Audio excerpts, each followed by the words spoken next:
Hello, beautiful people, and welcome back to another episode of the Playmaker's Corner podcast. I'm Gideon, and I will be your host for today's episode, where we're going to go over 16 programs within the state, and these are programs that are from up in Fort Collins all the way down to Woodland Park and Manitou Springs. I'm going to be going over programs from 5A, 4A, 2A, and 1A.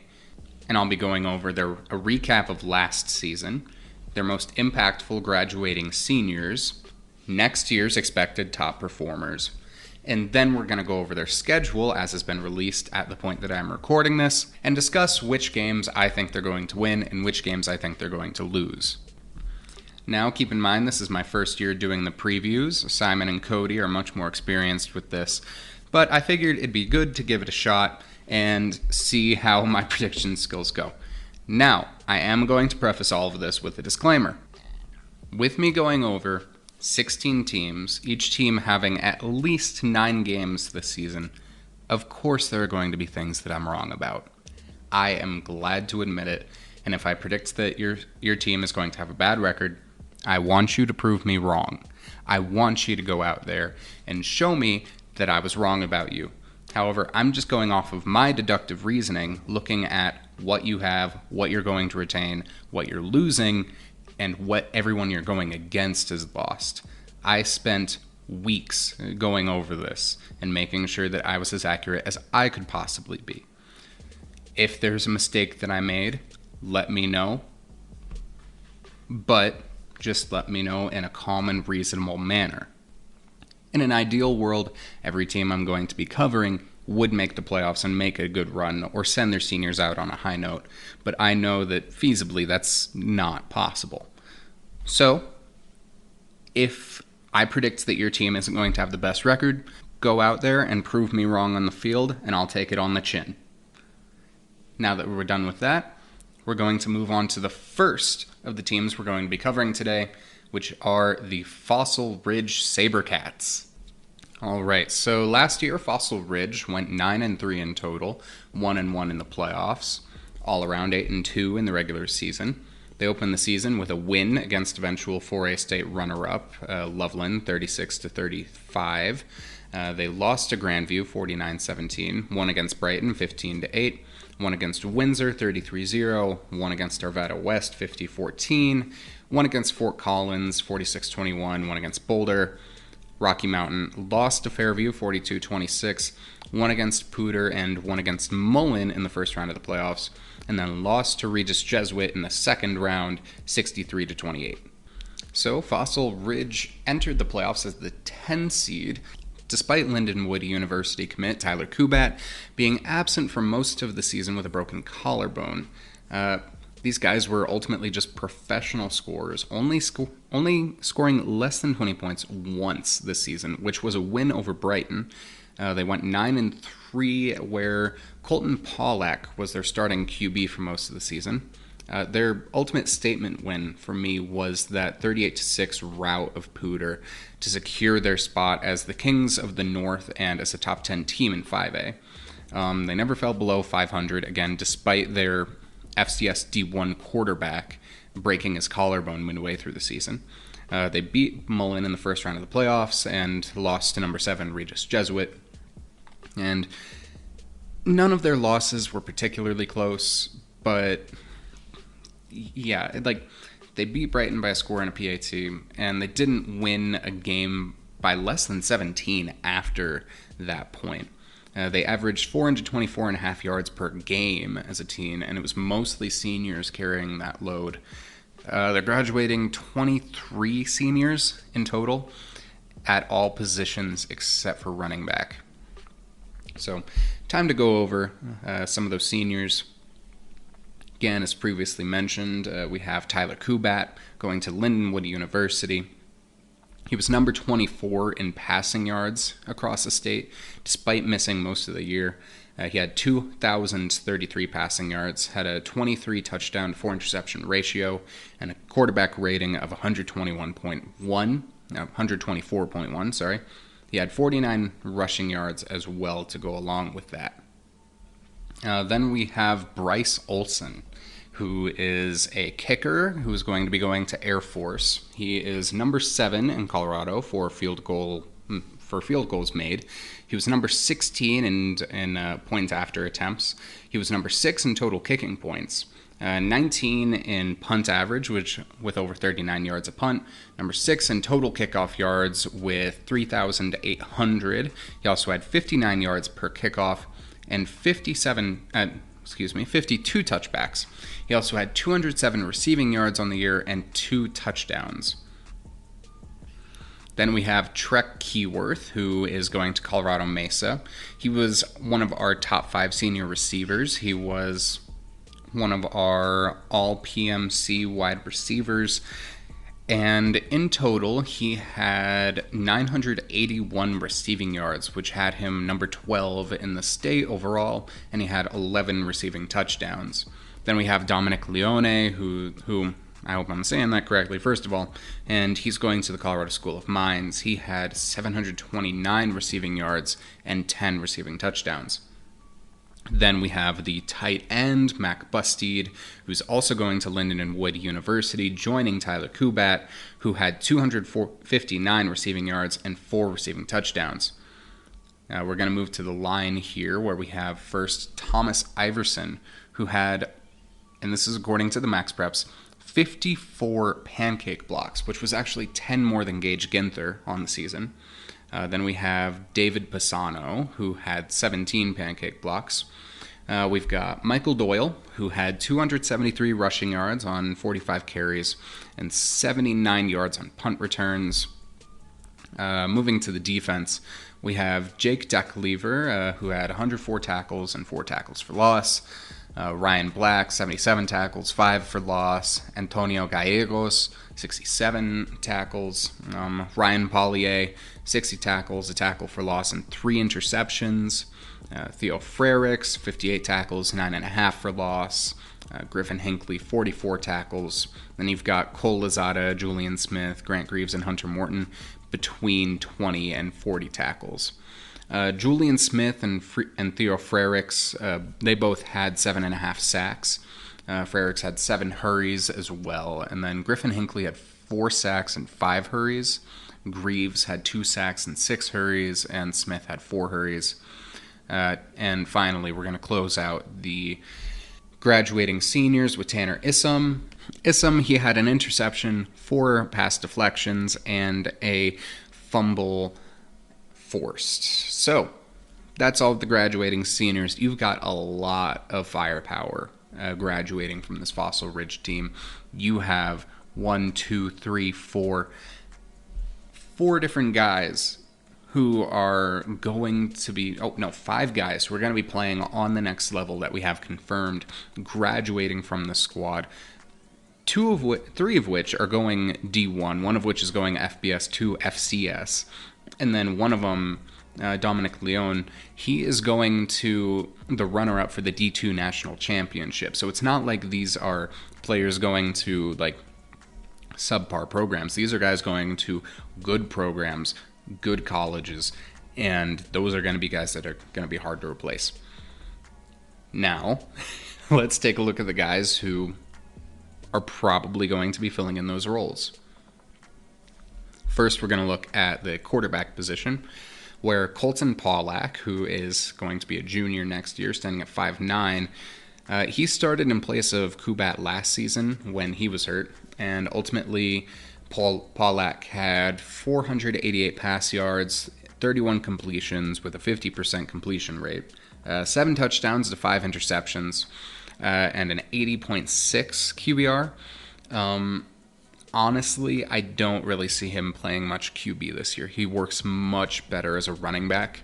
Now, ultimately, it's looking like from when I was talking to him that he's probably going to play lacrosse in college if he gets to that point. Pollack, he had 1,272 rushing yards and 164 carries and 16 rushing touchdowns. So I feel like he's going to be working best at running back, which leaves a bit of a battle between Weston Stefanski and Nick Kubat to see who's going to win that ultimate quarterback starting spot. All right, so Stefanski and Kubat, Nick Kubat, that is, they got about the same amount of pass attempts last season. Stefanski got 9 and Kubat got 7. However, in those pass attempts, Kubat, he went 4 for 7 for 119 yards, a touchdown, and an interception, while Stefanski went 4 of 9 for 76 yards. He also had a touchdown and an interception. That is a very limited sample size, but I can see Nick Kubat winning that just because, I mean, that's more yards and a better completion percentage. But we'll have to see. I can see the first couple of games, they go between them, and it'll be something for the coaching staff to figure out during the preseason, like who is going to be your starter.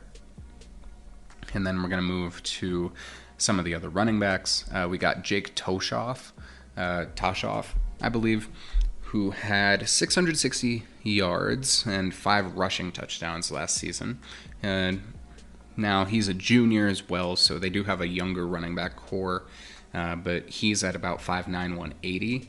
So we'll see what he's done over the offseason. I remember watching him. He was just an all-around solid running back. At wide receiver, we're going to have Marcus Moser, who is another junior. He's at 6'3", 190 pounds, and last year he had 300 yards on only 12 receptions, and he also had 3 touchdowns last season. So I think Marcus Moser is going to be another really solid receiver for them. I'm going to see how it works out just because of the amount of guys they're going to have as potential quarterbacks, but Moser should be at least solid. And now the moment you've all been waiting for, Gage Ginther. At 6'6", 260 pounds, Gage Ginther is a very interesting player. So I saw him play twice last season, and it was odd. Because the first time I saw him, I was honestly a bit underwhelmed, because it was during the Canvas Community Classic against Fort Collins, and I'm going to be honest, Ginther seemed a bit sluggish compared to some of the counterparts of his that I had seen before and after, and like Noah Atherton and like Ethan Thomason. And Cody said that when I talked to him about it, he said that he felt similarly at the matchup the prior week against Arvada West. And so at the end of the season, I watched him play again against the honestly pretty typically solid defense that Poudre had last year, and he performed much better against them. So he had 44 pancake blocks on the year, which is great. But it kind of seemed to me like when I was watching him that he played himself into shape. And Gage, if you're listening, I don't want you to take what I'm about to say the wrong way. I want to see you succeed, and I hope you prove me wrong. I just hope you don't do this again this season, because your play is critical to this team's success, and a couple good games does not a season make. And you'll need a full season of strong performances for this team to succeed. Without a Tyler Kubat level QB and the passing game in question, the run game is going to be really important, especially if you want to keep the possession alive long enough to keep the defense from spending too much time on the field. Ginther is committed to Tennessee, which shows that he does have talent and a lot of potential. And I just hope that we get to see it for the full season instead of the last couple of games. And so, we have a couple of other pieces on the line that I think are going to be pretty integral. You're going to have Brennan Roper, who he's a junior, who last year he had 16 pancake blocks. And then you have Avery Miller, another junior, who had 6. So, all around, this is actually a pretty junior-heavy team. This is one of those instances where you're like, man, you wish that one guy's a year younger. But we'll see how it goes.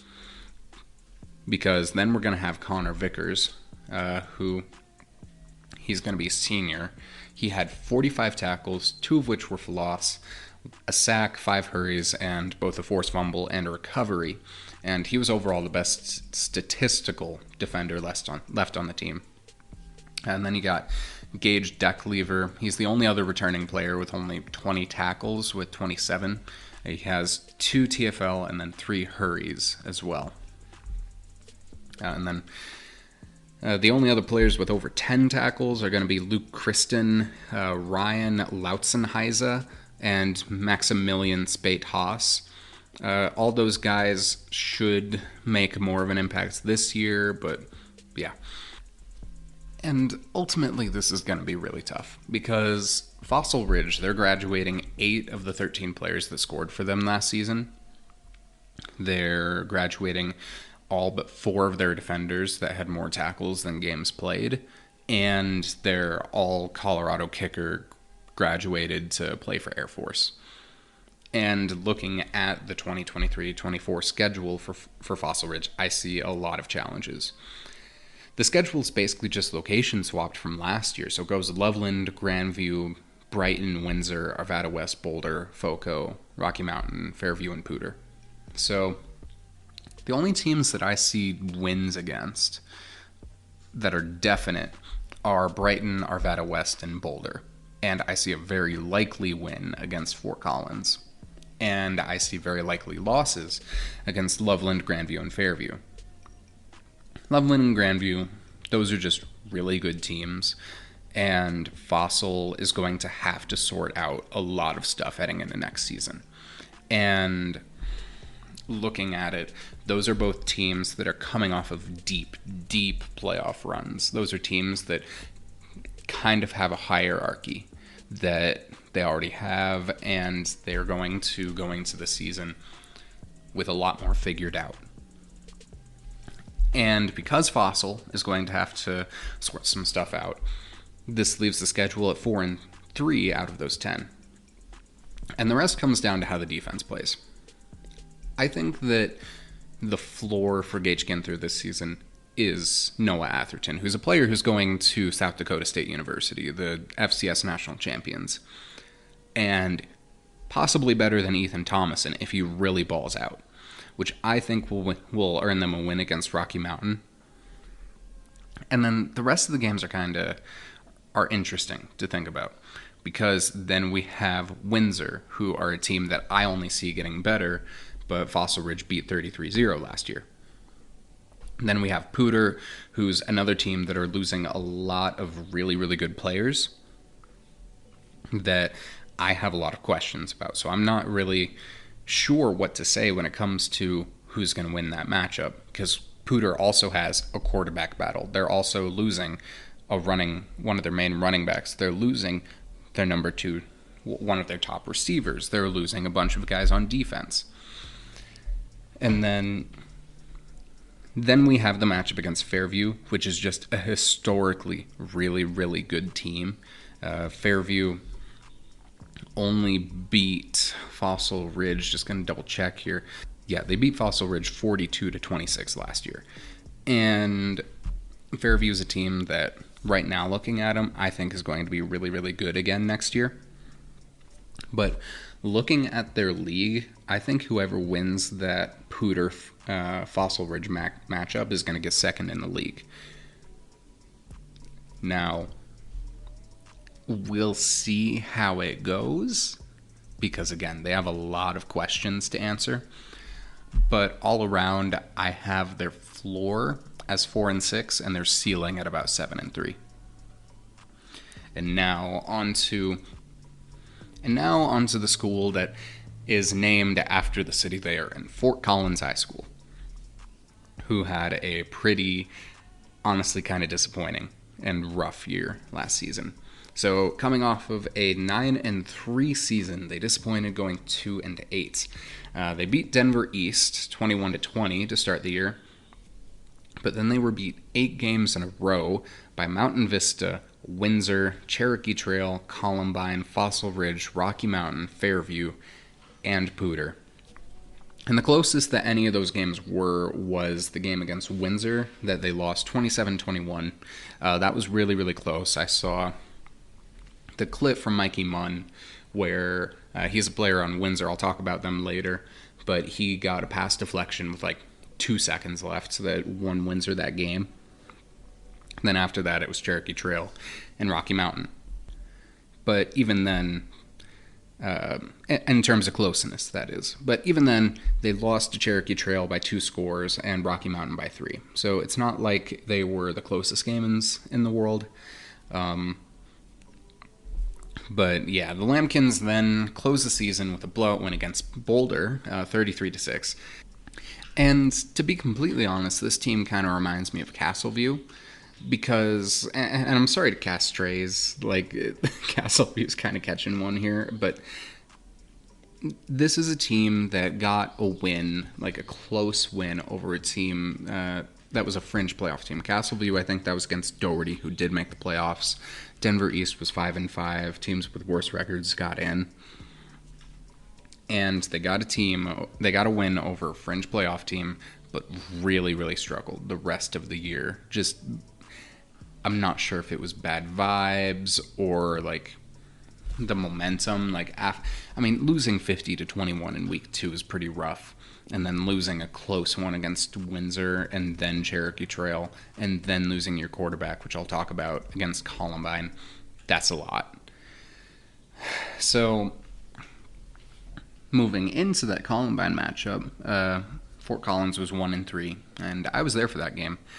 And this gives us a good chance to go over their senior QBs. First, you have Griffin Dackness, who, in that game at least, was being extremely aggressive, and he seemed like the right option to potentially pull an upset. It felt, to me at least, like Fort Collins had control of that game. They had the upper hand until Dackness got injured on a non-contact play. Hi. My cat wants to input. Hi, say hi, Nona. Okay, in any case, Dackness already had 300 yards on the year to go with 26 tackles. And from there on out, the quarterback was Easy Campos. And Campos was really, really good statistically.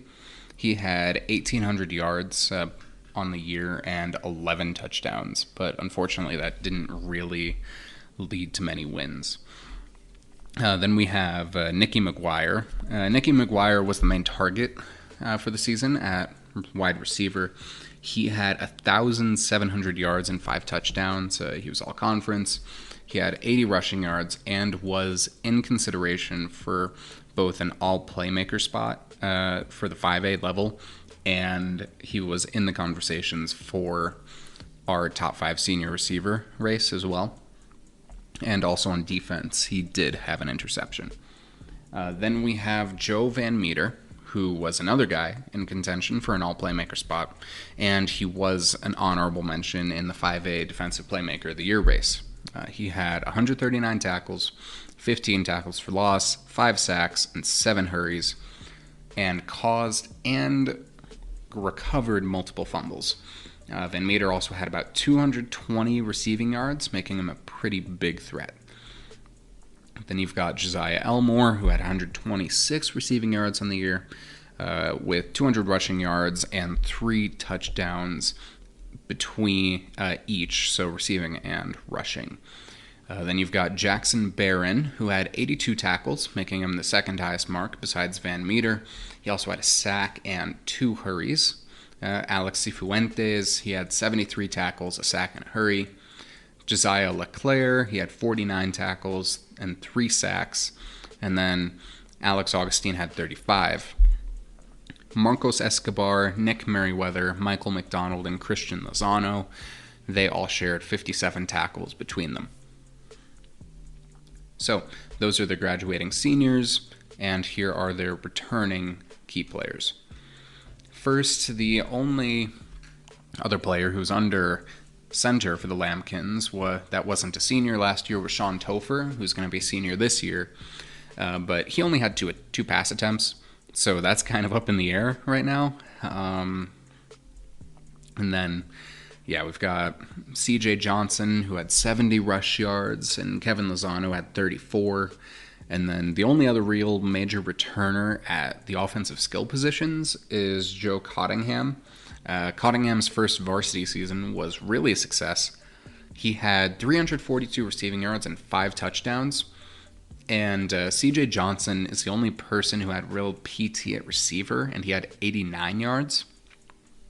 Then we have Joel Lopez. Joel Lopez, he's going to be a senior this year. He's somebody that I'm personally really high on. He was in the second slot for 5A All-PMC at kicker last year, and he should continue to be among the best in the state.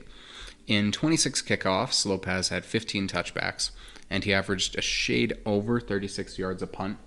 He went 14 for 16 on PATs, and in his one game on defense against Columbine, the one game, he had 9 tackles. I don't know why he wasn't put in at defense more, but 9 tackles against Columbine is no joke, regardless. Like, I don't know why he wasn't put in on defense more. Speaking of the defense, we've got Sean Topher. So Topher, who we mentioned earlier as that potential QB, he's in a bit of a tough spot since he's the best returning tackler. He had 78 tackles, 4 of which were for loss, along with a sack and 3 hurries. We've also got Aaron Estrada, who had 53 tackles, Quincy Elmore, who had 35 tackles and 5 sacks. He was also team leader with 13 hurries. We've got Trenton Price, who had 23 tackles and 2 interceptions. And then we've got DeMarco Sanchez-Ferguson, another senior, who had 16 tackles, 2 sacks, and an interception. And it's tough because I can see the season going a bunch of different ways on paper for Fort Collins. Their schedule is full of teams who were high-seeded playoff teams last year. You've got Ponderosa, who is a team that, they're losing Cape Olson, but they should still be good. I see that likely being a loss. You've got Mountain Vista, who should be one of the best teams in the state. They were last year. They've got one of the best young cores in Colorado, where you've got Austin Madrusky, Carter Daniels, Japri Jennings. You've got their running back, whose name I'm not remembering right now, but they've got one of the best young cores in the state. I see it being a little bit closer than last year, but still an L. Windsor's a team that, again, they'll only really keep getting better, and Fort Collins lost to them last year, with Griffin Dackness and, at full strength. I see Windsor as, a potential bye team in the 4A playoffs, so I see this as a probable loss. Cherokee Trail is another team that is on the rise, is going to be a playoff team again. I'm going to say this is close, just because of how close it was last year. This was only a 2-score game last year.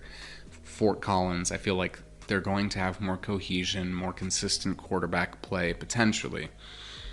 Going to have, at the very least, they're going to have a team that, without injuries, is going to be playing with each other for the full year. So I'm going to call that one close. Fossil Ridge will probably be a loss, and I can see it again being close against Rocky Mountain. Fairview and Poudre, I see both being losses, and Boulder is really the only guaranteed win on this schedule, because Boulder is a team that is losing a lot of good players, and they're only really going to get worse. Cody covered them in his season preview, and I don't see that really being a contest. I think Fort Collins is going to win that again. And, every team on their schedule except for Boulder made the playoffs last year and made them as a high seed. Oh, I forgot to mention Columbine, who they're playing between Cherokee Trail and Fossil Ridge. Yeah, that system kind of crushed Fort Collins after Dackness went down last year. I see Columbine winning that.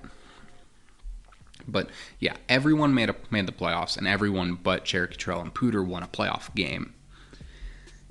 And I see their schedule being a minimum of 1-9 and a maximum of 4-6 if everything goes perfectly. Again, this is what I was talking about earlier. I hope you prove me wrong. I hope you do. I want you guys to have a good season. And best of luck, but this is going to be tough. Now, on to Rocky Mountain, who's losing one of the best players in the state. Let's go over their schedule first. So, Rocky Mountain. Last year, they went 5-5 in the regular season and 1-1 in the playoffs. They beat Chaparral 20-0, beat Cherokee Trail 17-14, lost big to Legacy, lost big to Eagle Crest, won against Horizon pretty big, lost big to Poudre in the Community Classic, won against Fort Collins, lost to Fossil Ridge, won against Boulder, lost to Fairview, beat Mountain Vista in one of the few upsets of the playoffs. It was one of 4 5A playoff upsets last season. And then they lost to Grandview in the second round, honestly, by a pretty solid margin for how good Grandview was last year. They only lost 20-0. So, all in all, another solid season for Rocky Mountain, where they went 500 for the second year in a row, beating bad to okay teams and losing to teams better than them. This was about as average of a full team as you'll see. However, they performed one of those big upsets, upending Madrusky, Daniels, and Jennings at Mountain Vista. All around, the Lobos had a solid squad, and this is a team that has some real solid pieces moving forward. However, they are losing the player who was, on our scale, the second best player in the state. So, on to their graduating seniors, we have Ethan Thomason. Thomason was the second best in the state last year by our scale, just behind Joshua Bates and just ahead of Blake Purchase. The 6'8", 315-pound BYU commit probably won't play college ball for a year or two, but if he does it right, I can see him being a high-impact player on the next 2 levels. He was just a beast, to put it lightly. Like, it was almost supernatural seeing what he was able to do. I mean, some of it is size, and he can't teach size, but like also looking at the mobility, like you would see these clips of him during basketball season where he's maneuvering like a guard, like somebody a foot shorter than him, and also just on the fast break ripping down a dunk. And you're just like, how is he able to do that? And so he's one of those guys who's going to be really, really tough to replace. 'Cause, I mean, you can't teach size, and you can, and even the IQ stuff that you can teach, he had, and it's going to be hard to replace that. And we had him rated as the number 1 tackle in the state. So, yeah, ultimately, his job was protecting, for the games that he did play, Gage Brook. He only played 2 games due to injury, but in those games, he had 210 yards on 44 attempts. He had 1 touchdown to 3 interceptions, 66 rushing yards, and a rush touchdown. Then we have Owen Powers. Powers, he had 110 rush yards, a rushing touchdown, and 82 receiving yards. And then the only 2 other seniors with over 50 rushing yards were Timothy Bright, who had 88 total yards and a touchdown, and Brooke, who we mentioned earlier. Their leading receiver, Owen Wentz, he had 144 yards on the season with a receiving touchdown.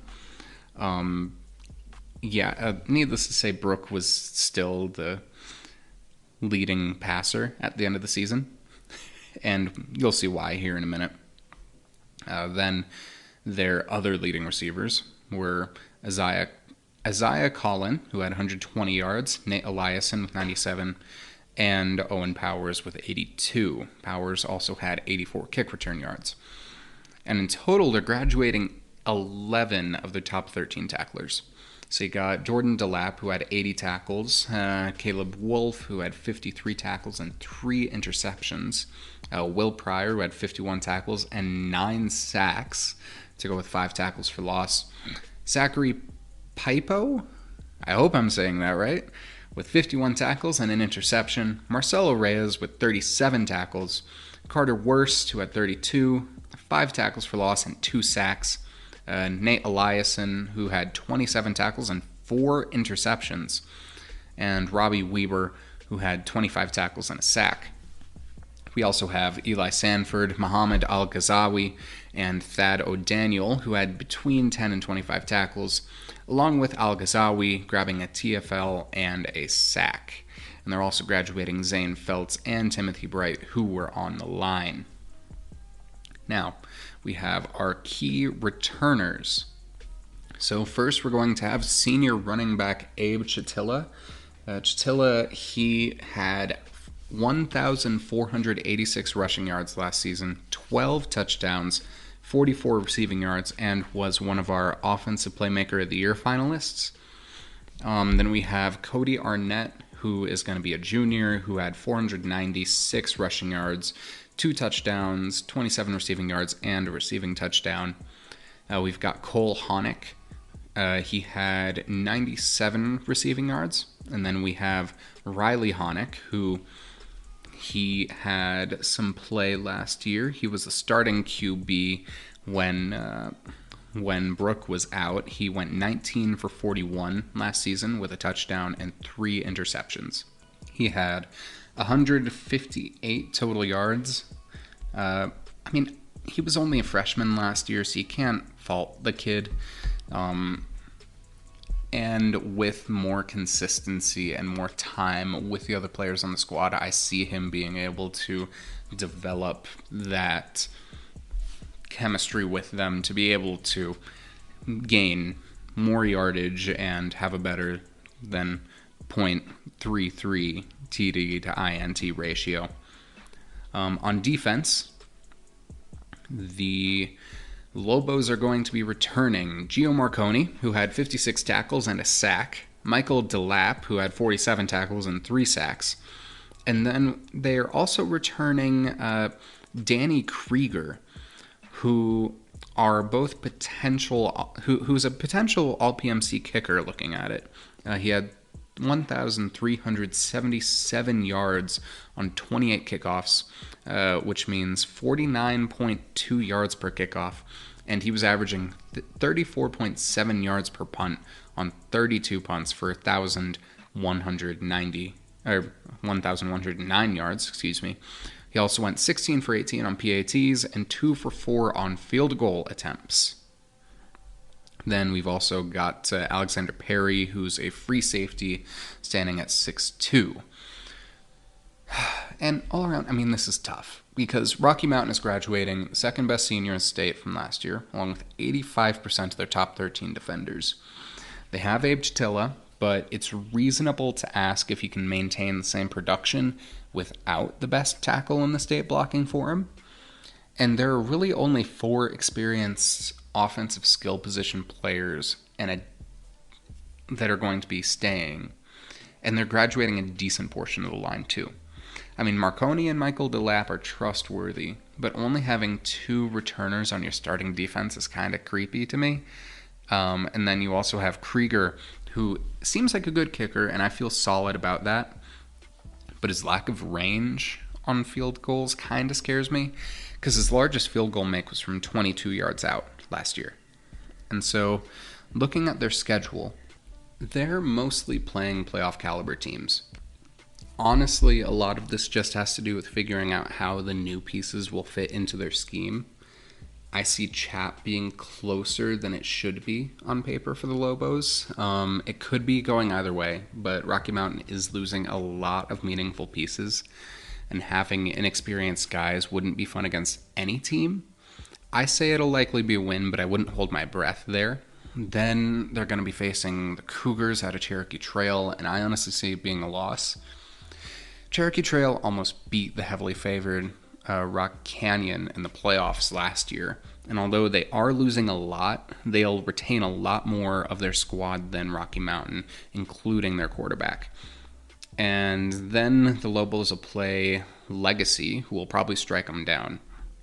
The Lightning were within a TD and a PAT of beating the Final Four bound Pine Creek last year, and they beat the brakes off of Rocky Mountain this year. And I see that being an indication of, along with what they're keeping, of Legacy being able to win that again. And I feel kind of weird saying this, but I can actually see the game against Eagle Crest being close. Just think about it. I mean, the Eagles are losing Diego Kearns and Jacob Schmidt and 7 of their top 13 tacklers. And this could be where Rocky Mountain finds their footing. Barring extenuating circumstances, I can see them pulling off the win. And then also, if nothing weird happens, I'd see Horizon being a fairly easy win for Rocky Mountain before they go on to play Fort Collins. And this is tough to predict, but I give Rocky Mountain the slight edge. However, it's close enough that I'll leave it as a maybe. Next, we have Poudre, which I see as a loss. Poudre's losing a lot, but since most of the defense that locked up Rocky Mountain last year is coming back, I'm going to give it to the Impalas. Fossil might be a loss as well, even though Kubat is gone. Tyler Kubat, that is. Colton Pollack, Marcus Moser, and Connor Vickers are still there. And I think it'll be close, but I give this to Fossil. Boulder's probably going to be a win because it's Boulder. And then they'll be driving back to Boulder the next week to face Fairview, which will probably be a loss despite losing Zach Lewis, because Rowan Reisner, Ryder Villarreal, and Jordan Rochelle are still there. All in all, I think this will be a tough season for Rocky Mountain. They're kind of the antithesis of Longmont, where Longmont has a bunch of guys becoming seniors and the right time.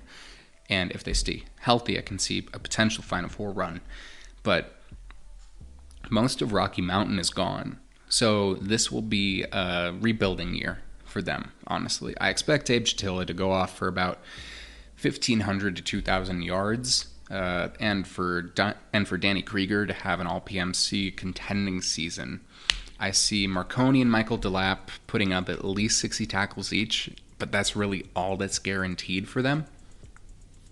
I can see the Lobos winning as few as 3 games and winning as many as 6, making them either a 3-7 team or a 6-4 team. I mean, I hope they prove me wrong and they get those 6 wins or 7 or 8, but that's honestly just kind of what I'm seeing. And so, best of luck to you, and on to one of the most unique mascots in Colorado in the Poudre Impalas. Now we have the Poudre Impalas. So, they started the season pretty slow last year, but they eventually warmed up to make their first playoffs since 2017. With a large loss against Castle Rock to open the year, Poudre had to face Castleview, who had downed Doherty, the 24 seed in the playoffs, the week prior. In an absolute slugfest, Poudre found their footing and not only won that game, but the next 4 straight against Prairie View, Brighton, Monarch, and Rocky Mountain, before falling to Fairview by a safety. They then rattled off 2 wins against Boulder and Fort Collins before losing the last 2 games of the season against Fossil Ridge and Legend. The final game against Legend was close though, as even though the Impalas gave up 22 first half points, they scored 15 unanswered points in the fourth, only losing to the Titans by a score. This was their first winning season since 2017, and they got a lot of meaningful contributions from big-time players, such as Quentin Harms. The Impalas offense was headed by Morningside College commit Quentin Harms, who had 1,750 passing yards and a 17 touchdown to 7 interception ratio, with an average QBR of 96.6, a rushing TD, and 31 rushing yards. The Impalas are going to be losing their leading rusher when we get on that subject, Jordan Neesent. Neesent is next up here, and he was both a top 5 senior candidate for running back and cornerback. He had 807 rushing yards, 8 rushing touchdowns, 150 receiving yards with a receiving touchdown, 54 kick return yards, 73 punt return yards, and 195 interception return yards on 7 interceptions with 45 tackles. He was an all-PMC selection for cornerback and was an honorable mention for our MVP race. And all around, the Adams State commit is an amazing athlete who's going to be sorely missed by the Impalas. Another athlete who's going to be missed is Jones Thomas. The Wyoming commit was another two-way demon for Poudre, because not only did he have 114 tackles and 4 interceptions for 79 yards with 2 fumble recoveries, but he was also the Impala's leading receiver with 578 receiving yards and 7 touchdowns. He also had 64 rush yards and a rushing touchdown to go with 170 yards on special teams to go with a conversion. I dare say Jones-Thomas is going to be a good addition to that Cowboys team up in Laramie, as much as I hate to say it because he should have gotten recruited by CSU, but that's beside the point. Next up, we have Sage Camarand. Camarand was RB2 behind Neeson, and he was able to, for lack of a better phrase, get shit done. He had 529 rush yards, 6 rush TDs, not a single fumble on the year, by the way. Great ball security. He also had 23 receiving yards, 77 tackles, 2 of which were for loss, an interception, and 3 forced fumbles. Then we have Logan Correll. Correll is going to be joining Neeson down at Adams State, and he was one of 2 tight ends that was prominently run in Poudre's system. He had 359 receiving yards and 4 touchdowns to go with 97 tackles and 2 tackles for loss. He also got a conversion reception. They're getting a lot of good athletes from this Poudre squad down in Alamosa.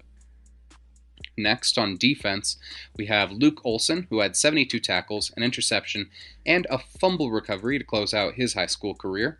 Trevor McFadden, who, to close out the defense, had 41 tackles, a sack, and a fumble recovery. He was also 2 for 2 on PATs for the year. And the other scoring senior that Poudre's losing is Jeremiah Sullivan, who had over 115 punt yards with over 38 yards per punt on average. Finally, they're also going to be losing center Alex Koski. So we've got a couple of really good players that are, a lot of which are going on to play at the next level, D1 and D2. So it's good to see that a lot of these guys who were one of my favorite squads to watch last year are getting that opportunity on the next level. Next, we have our returning key players. So first, we have a bit of a QB battle between senior Matthew Manns and junior Braden Bay. Now, Bay was QB2 last year with 4 games played and 63 yards and a 78% completion rate. But from what I've heard, Manns is in the running to take that spot. He's been playing quarterback on junior varsity for the past couple of years from what I've heard, and Manns has a pretty good shot as well.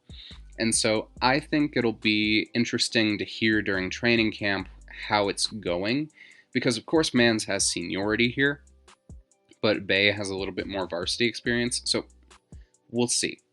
Then we have the player that we have 2 players that are getting a lot of attention from colleges and that I personally have as early candidates for all PMC spots.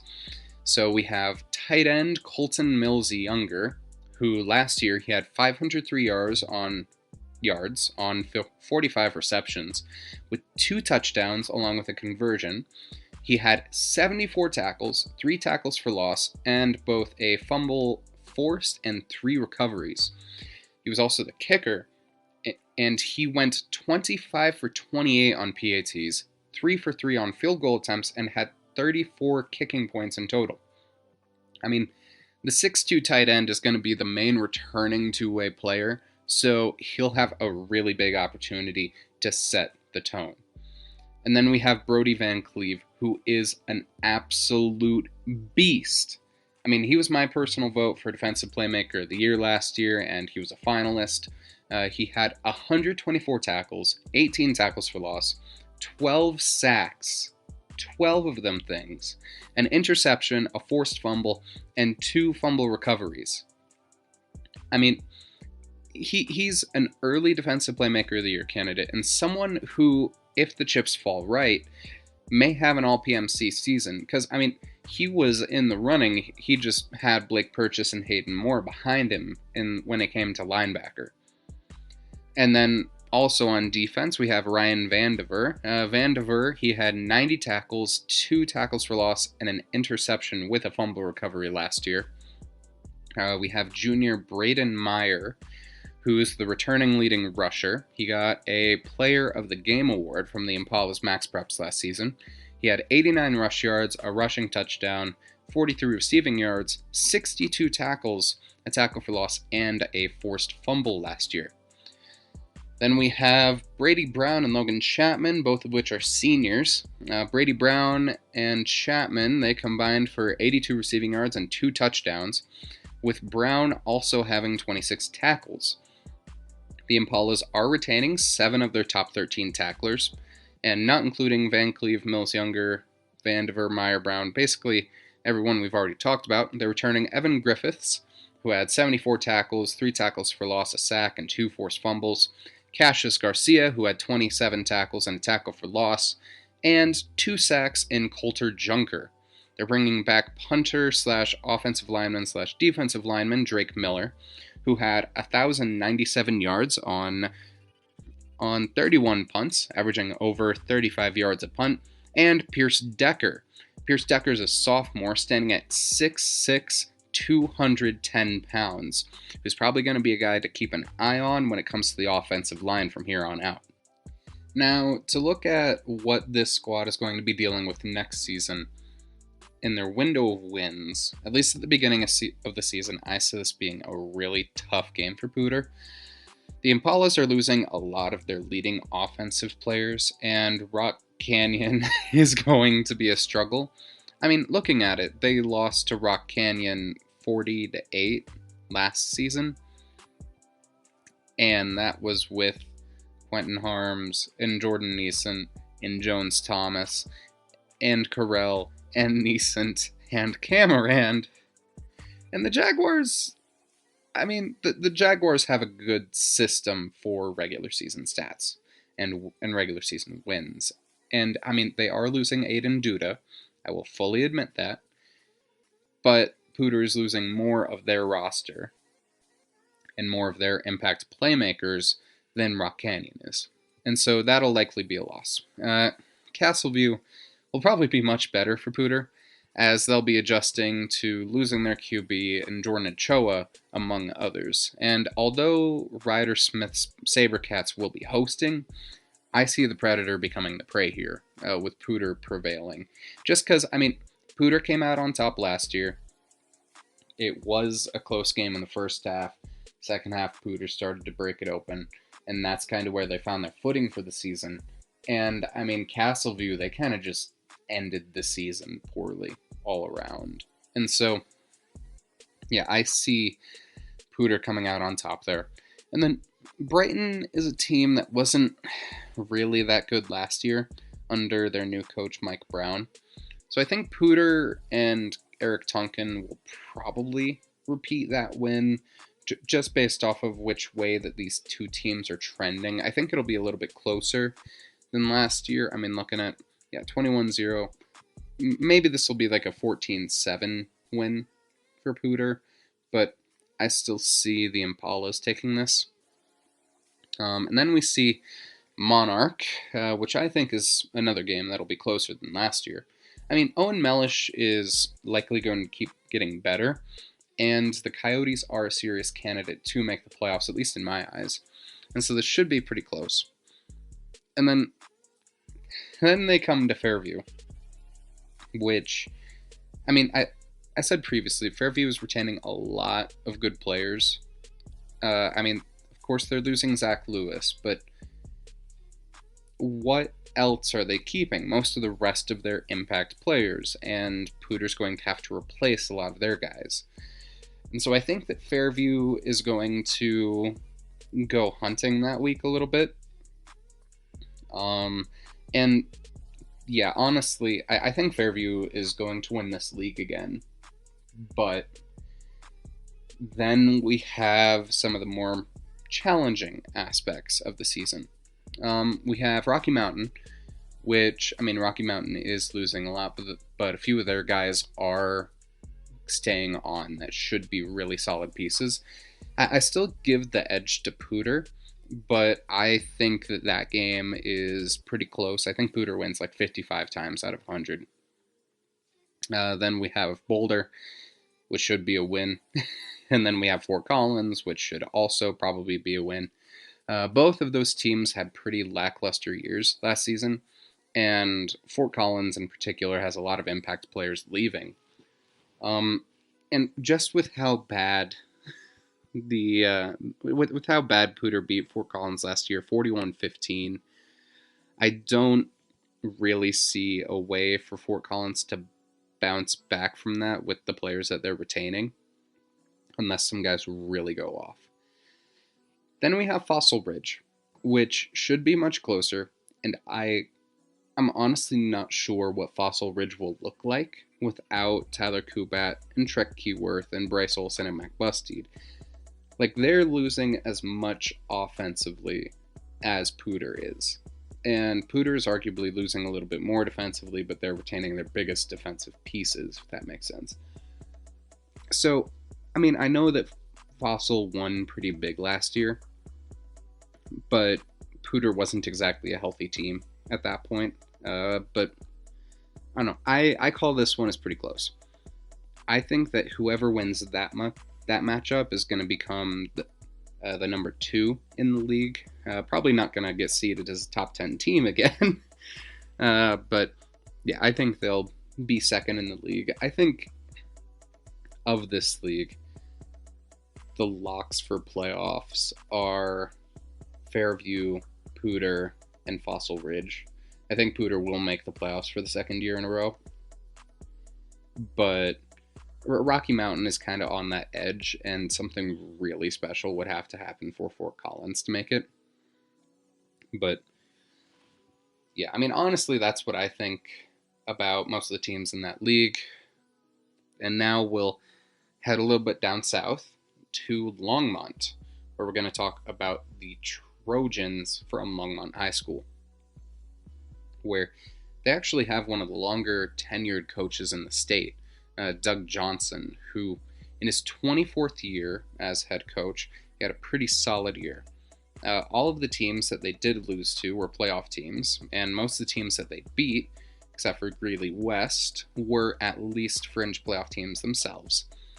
They did lose to the eventual champions Broomfield in the first game of the season. They lost to 15-seeded Windsor and Joseph Capper Denver South before picking up a win against 5A Far Northeast, 26-13. They lost to Skyline and then won 3 straight against Greeley West, Silver Creek, and Monarch. They dropped their last 2 regular season games against 3-seeded Erie and state runner-up Loveland. And however, against Erie, they did put up a hell of a fight, which I think propelled them to the playoffs. I mean, you score 21 points against a team that ended up making it to the Final Four, I want to say. And you go 4-6 on the season. That's the type of that's the type of game, along with Denver South, where you score 35 points, where I see that being a real RPI booster. And so that eventually propelled them into the playoffs, where they did lose first round against Dakota Ridge 43-14. Cody talked about that in his preview for Dakota Ridge for this season. Go check that out. That was on episode 272. But yeah, all around, with the group that they had, they really overperformed and made an impact. They shook things up a little bit, and especially for a 4A team with 36 players on the roster, they did the best that they possibly could. Now, they are losing some bigger pieces, but I honestly don't think that's going to be the worst thing in the world. So when we come to the graduating seniors, first of all, we have their only All-PMC member from last season, that being Noah Atherton. Atherton is a 6'6", 300-pound tackle who ended up committing to FCS National Champion South Dakota State. He was the number 5 tackle in the class of 2023 per our metrics, and was 18th rated. He was the 18th rated overall recruit in that class with an 85.475 rating, equivalent to a 4-star on our scale. Yeah, he was overall a very pleasant surprise. He made a really big jump from his junior to senior year. We did interview him, episode 253, and we went over his skills at the tackle position way back in episode 228, which it feels kind of crazy that that was back in January already, but, you know, time flies by. And then we have Bryson Strandberg. Strandberg was the 3rd leading rusher and the leading receiver for Longmont last year with 122 rush yards, 2 rushing touchdowns, 605 receiving yards, 3 receiving scores, 147 kick return yards, 16 punt return yards, and 3 tackles. On special teams, Strandberg had 2,175 yards on 44 kickoffs, averaging 49.4 yards per, and he also had 915 punt yards with about 37 yards per punt, which is pretty darn solid. He also went 10 for 12 on PATs and had 42 total points on the year. And then we had Griffin Taylor, who had 130 receiving yards, 32 tackles, 3.5 sacks, an interception, and both caused and recovered a fumble. Then we have Gael Garcia, who had 75 receiving yards, 11 rushing yards, 59 tackles, and a pass deflection. Now, his best tackle of the year, in my opinion, was, and his key defensive instincts are one that I saw firsthand, which won Longmont that game against Monarch. Without Garcia, this game probably would have gone to overtime because he tackled out of bounds a 2-point conversion when Longmont was up 22-20 over the Coyotes. And the momentum was honestly going Monarch's way. So if Gael Garcia had not gotten that tackle, then Longmont may have lost that game. And I can see that being the swing in their seeding and being able to make the playoffs to begin with. Because a 3-7 team is not making the playoffs in the vast majority of seasons. So Gael Garcia kind of saved them there. After Garcia, we have Caden Rose, who had 44 receiving yards, 257 kick return yards, and 67 punt return yards. He also had 59 tackles, an interception, 2 pass deflections, and a forced fumble. Of their top 13 tacklers, the Trojans are only graduating 5 of them, including Rose, Garcia, and Taylor. We also have Silas Nolan. Nolan had 73 tackles, 3 tackles for loss, a sack, 3 hurries, an interception, and 2 pass deflections. And then we have Jack O'Brien, who was the last of the seniors in the top 13, who had 29 tackles, a hurry, and 2 pass deflections. Now, Longmont is returning a lot of good players next year. This is another one of those situations where you wish that a couple players were a year younger so that they could join this squad, but, you know, they have a lot of solid guys coming back next year. They've got dudes. First, we've got who I think is going to be their main piece, Cole Gaddis, and he's about as good of a running back as you'll get in Colorado. He should be an Outboy candidate last season. He was an Outboy honorable mention, offensive playmaker of the year, that is, last year. The junior 6-foot, 195 back had 1,131 rush yards, 20 rushing touchdowns, 174 receiving yards, 49 tackles, a tackle for loss, a hurry, an interception for 12 yards, 2 pass deflections, and both a forced fumble and a recovery. He's definitely a contender for an all-PMC spot. And yeah, heading into his senior season, I see Cole Gaddis doing a lot for this Longmont squad. And then we've got Colby Holmes. Holmes was last year's QB, and as a sophomore, he was about as solid as you could hope. Holmes had 1,734 pass yards, 8 touchdowns to 7 interceptions, and had a QBR of 81.5. He had 44 or not 44, 442 rushing yards, and 4 touchdowns, along with 3 tackles. Then we have Joey Foote.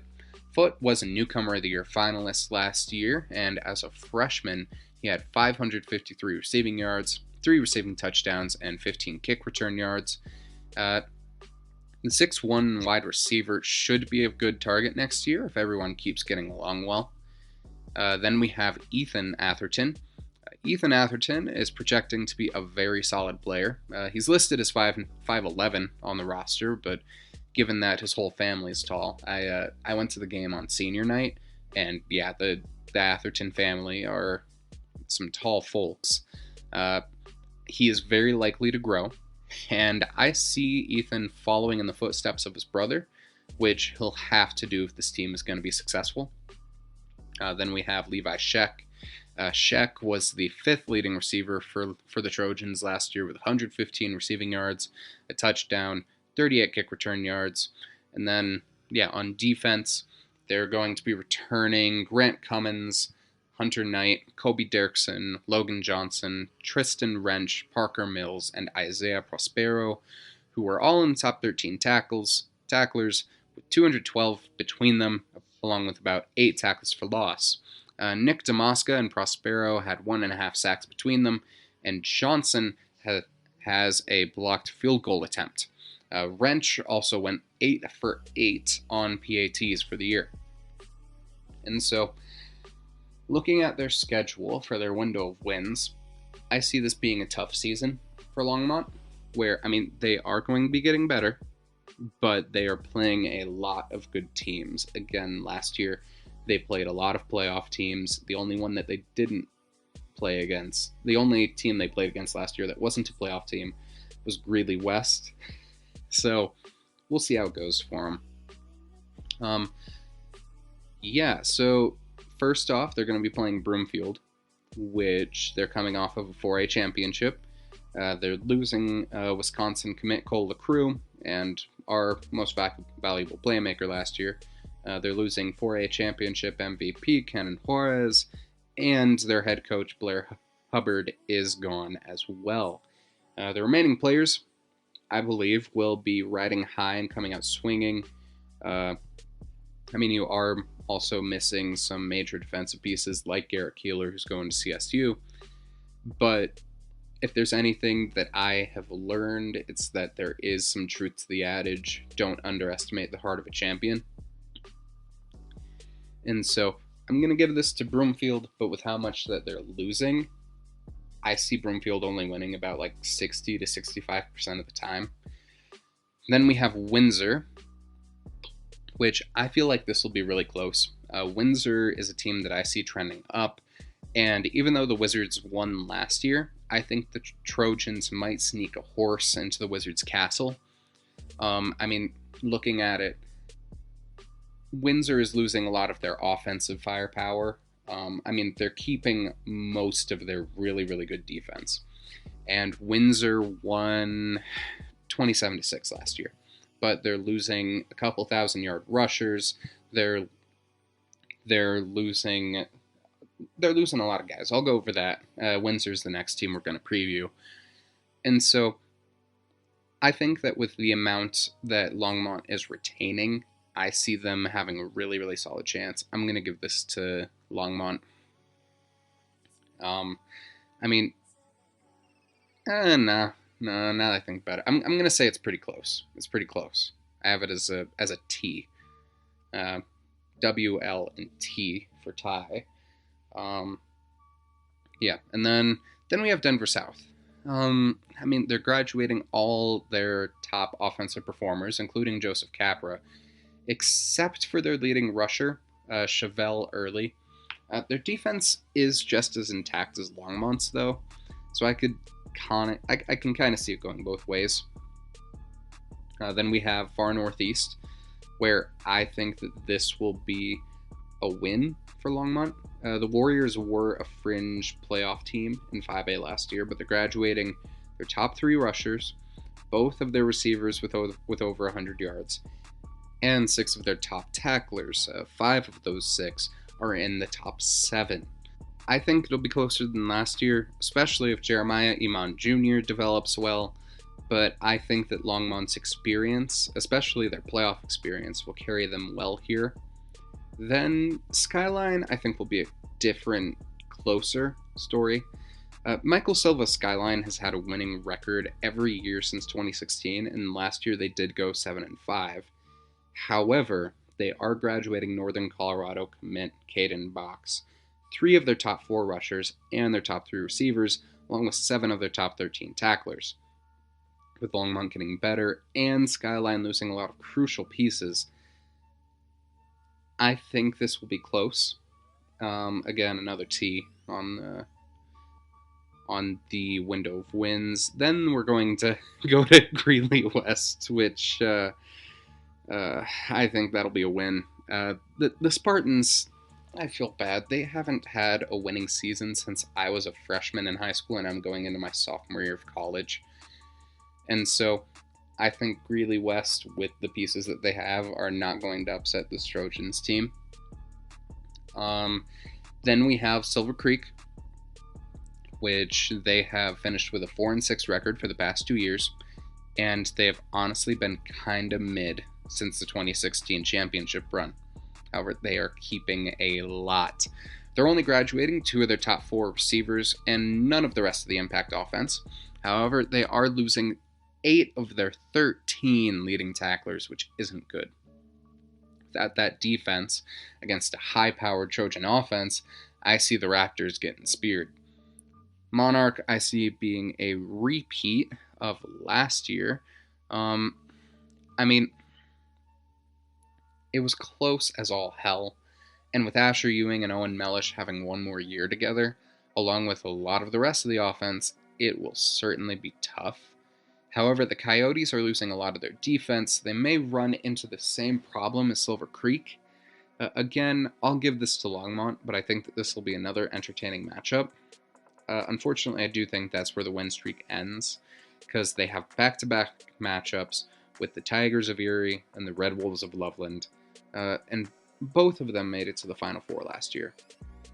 And in my personal opinion, I think they're both poised to try and repeat that.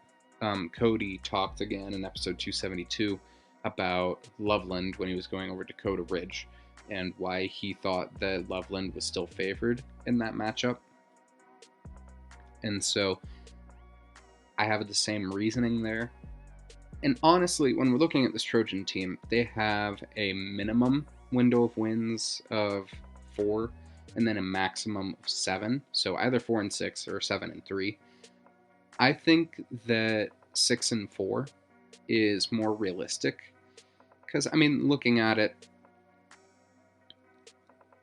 Windsor, Denver South, and Skyline are the swing games that I have. Personally, I think they're going to go 2-1 there.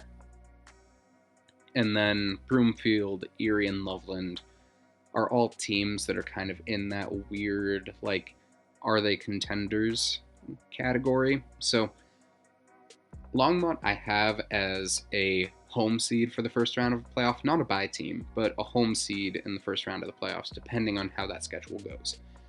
So we'll see. I think it'll be interesting to see how their season plays out.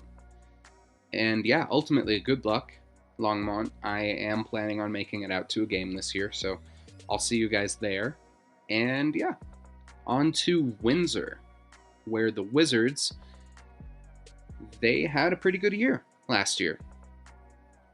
So Windsor, they went 6-4, 1-1 in the playoffs. Windsor opened the season with a loss against the reigning runner-up in 3A in Meade. They lost 34-35. Then they beat Longmont 27-6. They beat Fort Collins in 5A. I'll talk about that one later. They lost to Fossil Ridge 33-0. Lost to Erie. Won against Greeley Central, Skyline, and Greeley West before losing to Loveland.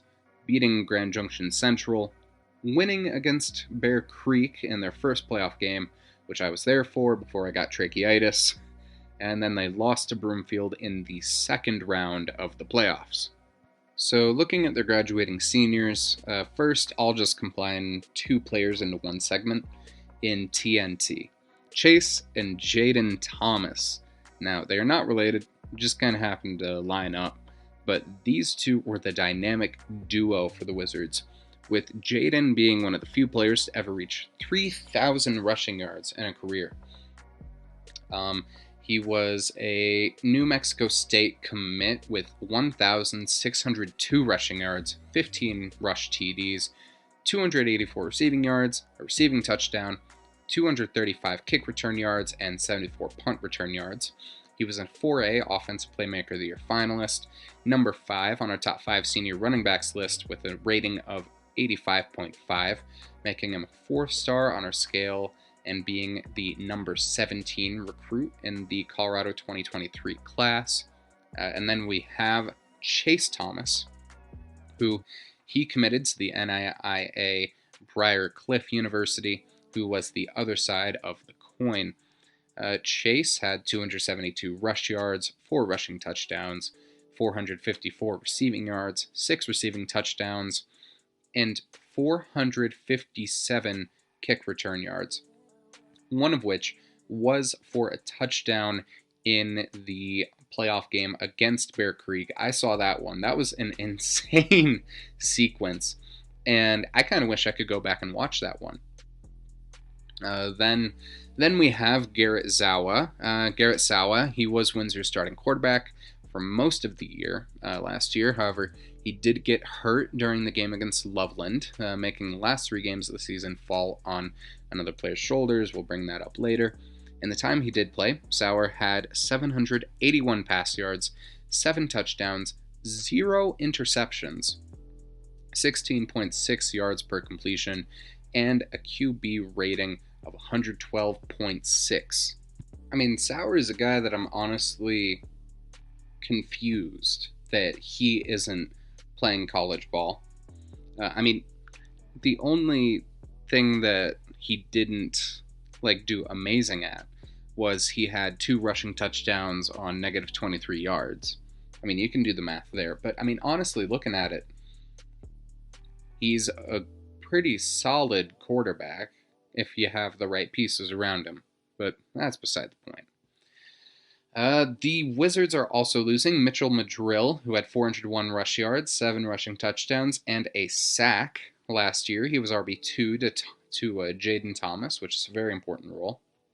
Now we have Zach Johnson, who was the 4th receiver for Windsor, with 117 receiving yards, a touchdown, and 5 rush yards, along with a sack.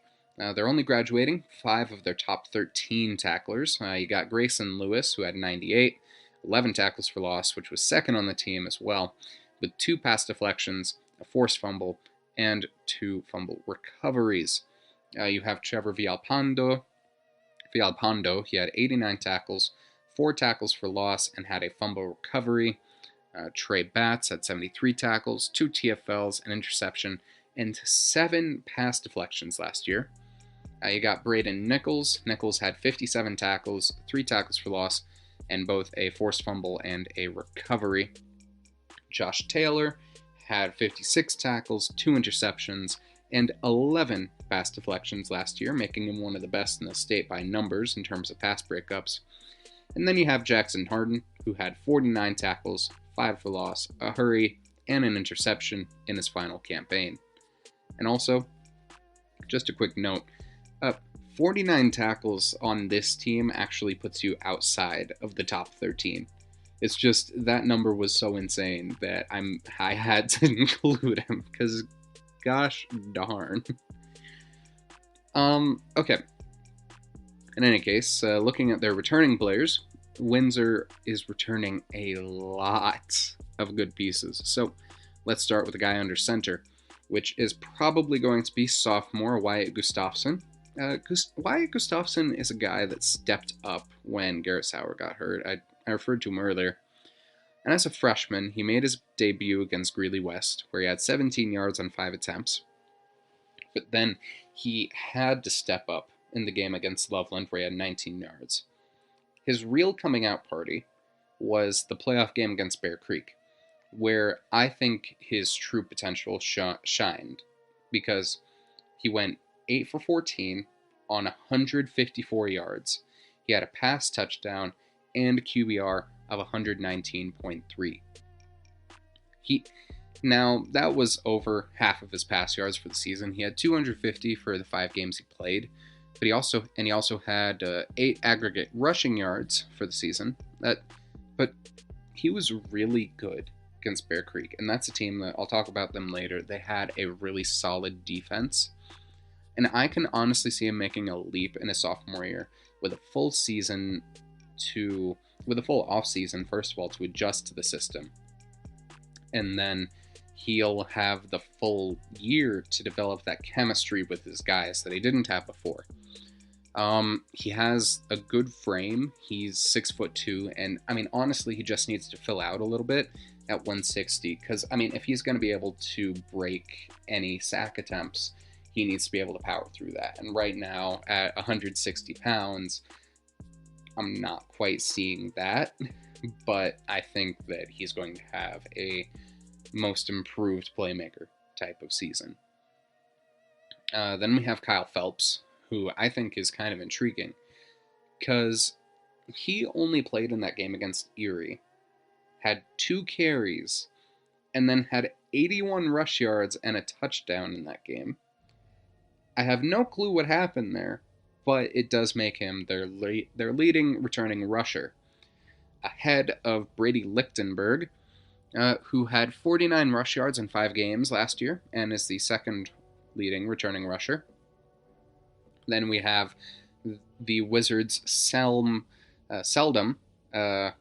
All-PMC member last year, which was Gavin Helm. Helm had 120 receiving yards and was one of the best special teams players in the state. He is rated as a 4.5-star punter and a 4-star kicker by Coles. He had 3,020 kickoff yards with over 59 yards per kickoff. He was last year's All-PMC for a punter, as previously mentioned, with 1,700 punt yards, averaging 41.4 yards per.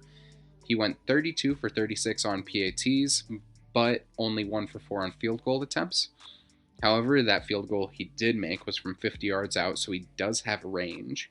And I mean, he's obviously going to be very important for Windsor last year. He's going to be one of their leading receivers, and he's going to be their best guy on special teams.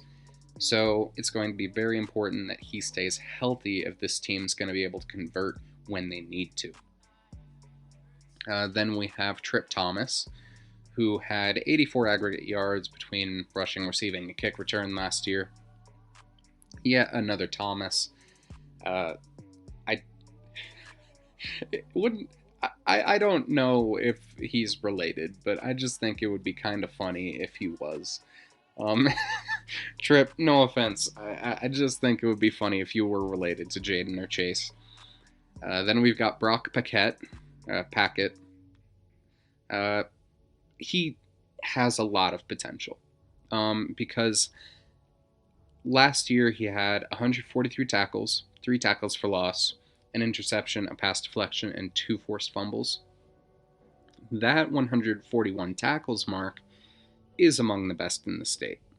But when I talk to people and I've asked about Brock, they say, well, he needs to put on some weight. He needs to buff up a little bit, because right now he's just out-athleting people. And to be able to compete on the next level, you can't just out-athlete people, because everybody's an athlete at that point. So, Brock, I think you're good. I know you're really good. The numbers say that you're really good. I saw you play. You're solid. But just don't take any of that as an insult. I think that you can be a DPOY candidate. I just need to see what you can do this season. Then we have another potential DPOY candidate, if I'm being completely honest, in Mikey Munn. Mikey Munn, he had 80 tackles, 2 tackles for loss, 3 interceptions, but he also had 14 pass deflections, which I think is what ultimately earned him his sole offer as of now, which is from Adams State. He is a definite watch list guy. He also had a field goal block and 2 fumble recoveries. And I was going through some of his film, and I saw that game against Fort Collins. He's the guy that got that crucial pass deflection. I mentioned it during the Fort Collins preview. And so he's going to be a very, very important guy moving forward. Oh, and then we have Colton Piper, who is another defensive juggernaut. Also, looking back on it, sorry, Colton, I just looked at the All-PMC list from last year, and you were All-PMC defensive tackle. But regardless, you had 96 tackles, 12 for the loss, 5 sacks, 4 hurries, 2 pass deflections, and both a forced fumble and a fumble recovery. Honestly, Colton Piper is another watch list guy and has the potential to be a next level guy if he wants to be. Then we also have Rylan Renton, Henry Jones, Bryson Pendleton, Hunter Doris, and Robert Taylor, along with Landon Scruggs, who had between all of them 342 tackles, 6 sacks, 3 interceptions, 18 pass deflections, 4 forced fumbles, and a blocked field goal between them. Those are some beautiful numbers. And these are all guys that are within their top 13 of tacklers. I just find it personally absurd how number 13 on your returning tacklers list, or your total tackles list last year, had over 50. Your 13th best statistical defender had 50 tackles. What are they feeding you, boys? What are they feeding you? Like, goddamn. And ultimately, I think this will be a very interesting year for Windsor because they are playoff tested. They're losing a lot of their offense, but they're keeping their battle-tested QB. And the vast, vast majority of that overpowered defense. I mean, they have a really good chance to be solid, if not great. I think they'll have a good chance against Meade to open the season, and I'll say that they win that. I mean, Meade's losing their quarterback, their 2 leading rushers, their 2 leading receivers, and 8 of their top 13 tacklers. And even last year, they were not in the form that got them to that championship 2 years ago. And then, yeah, with Windsor's experience, I give them this one. I think it'll be close against Longmont just because of how they've developed as well. We already went over that. Then I see a win against Fort Collins, just since FOCO is staying about the same, and Windsor will probably be getting better. As I mentioned in my Fossil preview, I think that'll be too close to call. Just since Fossil has a lot of good pieces and Windsor is getting better. Though, one thing that is going to be really interesting to watch is seeing Gage Ginther match up with Colton Piper. I really want to see that. Then Windsor will be playing against Erie, which will probably be a loss. I mean, Erie lost really big last year, and the Tigers are keeping most of their top talent, so I think it'll be most of the same cores against each other, minus the Windsor offense. And so this is probably an L, but we'll see how it goes. Then we have Greeley Central and Greeley West, which will probably be wins before they head over to Skyline, which I think will be tricky. I'll give the slight edge to Windsor, since Skyline is both losing and retaining big pieces. I mean, basically just repeat what I said in the Skyline segment during the Longmont preview. However, I do give Windsor the edge since they'll probably have everything more figured out by that point in the season before they go over to Loveland. Now, the Red Wolves are losing Garrett Harstad, their leading rusher, along with their leading receiver and 10 of their top 13 tacklers. I can kind of see this going either way. I may have to change my Longmont prediction as well. In any case, I think that at this point in the season, the Red Wolves won't still be riding that championship high. I mean, they didn't even win the championship, but it's that runner-up high. And it's tough, because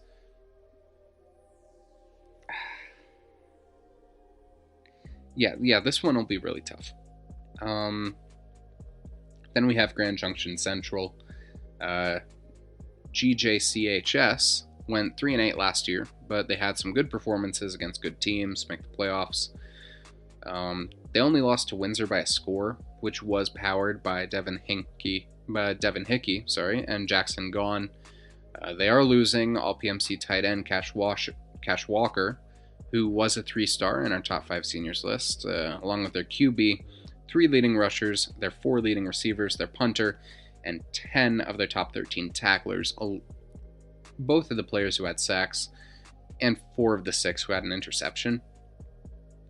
As of now, I see this going Windsor's way.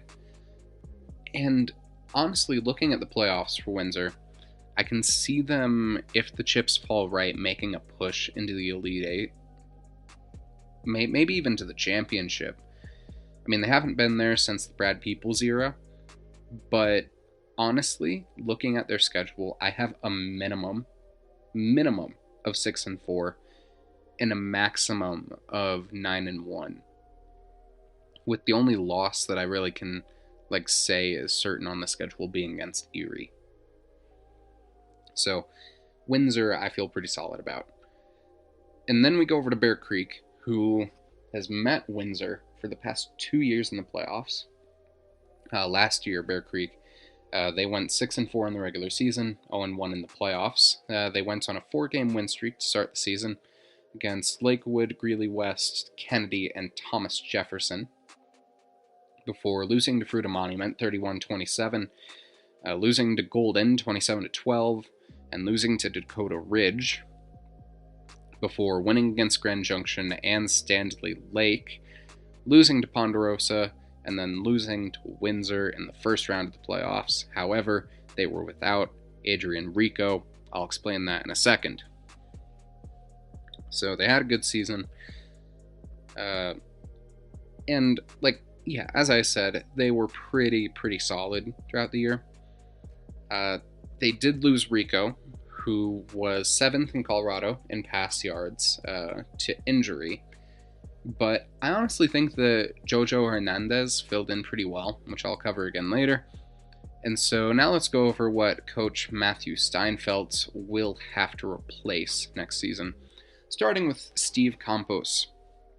Campos was the leading rusher for the Bears, with 634 yards, 5 rushing touchdowns, and 52 receiving yards with a touchdown in this season. Then we have Elijah Thomas Jr. Thomas Jr. is probably going to be the largest piece that is leaving for the Bears. Thomas Jr. is going to Colorado Mesa, and he was their leading receiver with 853 yards and 8 receiving touchdowns. And, I mean, he was that big body receiver that you want. He was 6'3", 165, so he's going to be difficult to replace. Then you have Jerry Torres. Torres was the Bears' 4th receiver with 297 yards and 6 receiving touchdowns. He also had 58 tackles, 2 of which were for loss, a hurry, 6 pass deflections, and a fumble recovery. For the amount that he was able to do, he was one of those small, fast players. He was standing at 5'7", 130. So being able to get 58 tackles is a pretty big... It's big for somebody his size, so good job. And then we have Eddie Cabello, who was starting at center, Lucas DeFoya, and Chris Mays. Mays was 6'5", 280. And they'll all be big pieces of the offensive line that'll be gone. They're graduating 7 of their top 13 tacklers. So not including the guys we talked about earlier. You've got Josh Cordova Jr., who had 92 tackles, 4 tackles for loss, an interception, a blocked field goal, and 5 pass deflections. You've got Marcus Martinez, who was my defensive playmaker of the game pick for that game against Windsor, but had 78 tackles, 6 tackles for loss, a sack and a half, 4 hurries, a pass deflection, and 2 forced fumbles last year. You've got Jeremy Vasquez, who had 66 tackles, 3 interceptions, and 7 pass deflections. You've got Mays, who we mentioned earlier, with 36 tackles, 5 for loss, a sack, 7 hurries, and a blocked field goal, while Tafoya had 34 tackles, 1 for loss, 8 hurries, and a pass deflection. And then to close it out, you have Julian Chacon, who had 33 tackles, a tackle for loss, and 2 hurries on the year. And on to their returning key players. You have Adrian Rico, the senior, who is poised to be one of the best quarterbacks in the state next year. Despite being 5'10", the quarterback was able to throw for 2,605 yards and 28 touchdowns to 11 interceptions, along with getting a rushing touchdown. He had an all-around QBR of 102.7 and should be piloting the ship along with the other half of the BC dynamic duo, which is Ryan Bobick. Bobick had 748 receiving yards and 8 receiving scores last year, and these two are honestly poised to take the state by storm. Bobick was a two-way beast as well, having 29 tackles to go with 2 interceptions, 6 pass deflections, and a forced fumble. Then we have Jojo Hernandez, where in the case that Rico gets hurt again, the Bears are not in bad shape. Hernandez played a single game at QB last year, and it was against Windsor in the playoffs. He did throw an interception, but he also went 16 for 24 for 228 yards, along with rushing for 144 yards in that same game. Again, let me reiterate this. He got almost 400 yards in his first game played at quarterback, and got the only score that Bear Creek had in that game, which, by the way, was a playoff game. I do think that Hernandez will inherit the QB position after Rico graduates, and he'll probably get some snaps in blowout fourth quarters to try to keep developing. I think that's probably the smart move with him, but we'll see how it goes for him. Then we've got Cinco Perez, who was the second rusher for Bear Creek last year, with 270 yards and a touchdown. He also had 6 tackles and a hurry. You've got Mason Rodriguez, who is the only other returning rusher with 100-plus yards. He had 103 rushing yards and 30 tackles on the year. You've got Isaiah Phelps, who's the second returning receiver, who had 590 yards and 4 receiving touchdowns. Keelan Flanagan is the final offensive piece returning, who had 178 receiving yards. Looking at the line, you're going to have Ezra Pacheco, who is a 6'2", 200 senior. Aiden Genero, who's a 6'1", 193 tackle/tight end. Damari Russell, 6'4", 220 senior guard. Jack Colbert, the 6'3", 205 linebacker/guard, and Ivan Martinez, the 6'2", 275-pound guard, who will all be returning to shore up that line. Then we've got Ben Iannotti, who will be returning as the leading tackler with 96, 5 tackles for loss, a sack and a half, 6 hurries, an interception, and a pass deflection. We've got Emilio Mendoza, who was the second leading tackler last year with 95, 4 tackles for loss, 2 hurries, an interception, a pass deflection, and 2 forced fumbles. Pacheco, who we mentioned earlier, had 69 tackles, 7 for loss, 13 hurries, which will be interesting to see how that goes this year, 3 pass deflections, and 2 fumble recoveries. We'll see if he can turn any of those hurries into sacks. Colbert also had 61 tackles, 3 tackles for loss, a sack, 2 hurries, a pass deflection, a forced fumble, and 3 recoveries. The rest of the returners had 132 tackles combined. And then you have AJ Garcia, who's going to be the Bears' kicker, who tallied 2,559 kickoff yards and 51 kickoffs, averaging 50 yards per, and went 24 of 31 on PATs. If he gets that PAT ratio a little bit higher, I can see Garcia vying for one of those 2 All-PMC kicker spots. Now, looking at the window of wins for Bear Creek. Now, Lakewood hasn't been over 500 since 2018 with the current coaching staff, and they went winless last year. Cody went over them in one of his other previews, and honestly, I agree with his assessment. Against a good team like Bear Creek, I don't see this working for Lakewood, so I see a Bear Creek win. The same deal with Greeley West. And yeah, the same goes for the Spartans. I expect the game against Kennedy to be closer than last year, but still a win. I think Damari Reynolds will get a little bit more comfortable with the squad, but Kennedy is losing Isaac Cisneros, who is their QB and leading rusher, their next 3 rushers, their 6 leading receivers, and 7 of their top 13 tacklers. Keep in mind, though, this was a top-heavy defense. The opposite of Windsor, actually. Their 13th tackler had 16. So I see the Bears mauling the Commanders here. Then Bear Creek will face Thomas Jefferson at home, where I think it'll be closer, but Bear Creek will win. I have no idea what to make of Thomas Jefferson's stats or Max Prep's page, but ultimately, Herbal Martin is gone.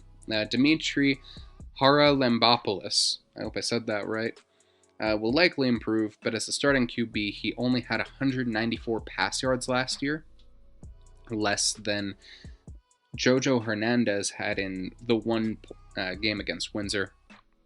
I mean, honestly, they're Bear Creek's polar opposites. I'll give it to Bear Creek since they have a bit more of a dynamic offense, but we'll see how it goes.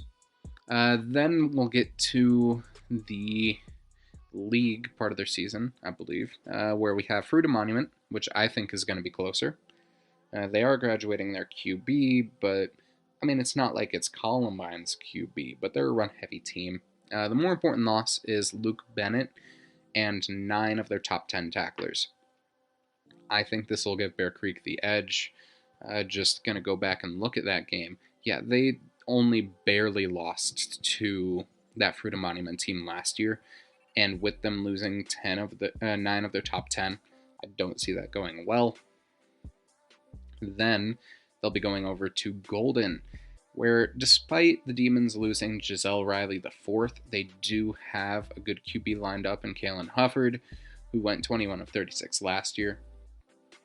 They'll be losing a lot of tackles, but only 7 of their top 13. However, they're also losing their punters. I think it'll be interesting, but I think it'll be too close to call as of now. Dakota Ridge is the first game I think is going to be a loss more times than not for Bear Creek. I mean, the Eagles lost Noah Triplett, but are retaining Blake Palladino and Connor Swanson. So it'll be tough, but I see Dakota Ridge winning more often than not before they go over to Bear Creek, which, I mean, they will probably be improved next year, under the development of Tanner Rohrig and Will Applegate. But I don't think they'll have what it takes to take down Bear Creek before that matchup against Stanley Lake in what I think will be a really good game. Stanley Lake was a playoff team last year, but they're losing their 3 leading receivers. But I mean, they don't throw much. They're losing their top 4 tacklers and 9 of their top 13, but I think they should still be solid. I think this will be a close game, but I'll give Bear Creek a slight edge. Not enough to say they'll win, though. And then finally, we have Ponderosa. Pondo's graduating. Zach Stryker, who is their QB and leading rusher. And then their leading non-striker rusher as well. Their leading receiver, their kickers, and punter, along with 8 of their top 13 tacklers, which includes DPOY finalist Cape Olson, who had 177 tackles, which is honestly more than some teams had all year. This is another game that I think will be closer, but with a healthy Adrian Rico, I think it'll be much more interesting than last year, at least. I mean, all in all, I think Bear Creek, much like Windsor, could go anywhere between 6-4 and 9-1.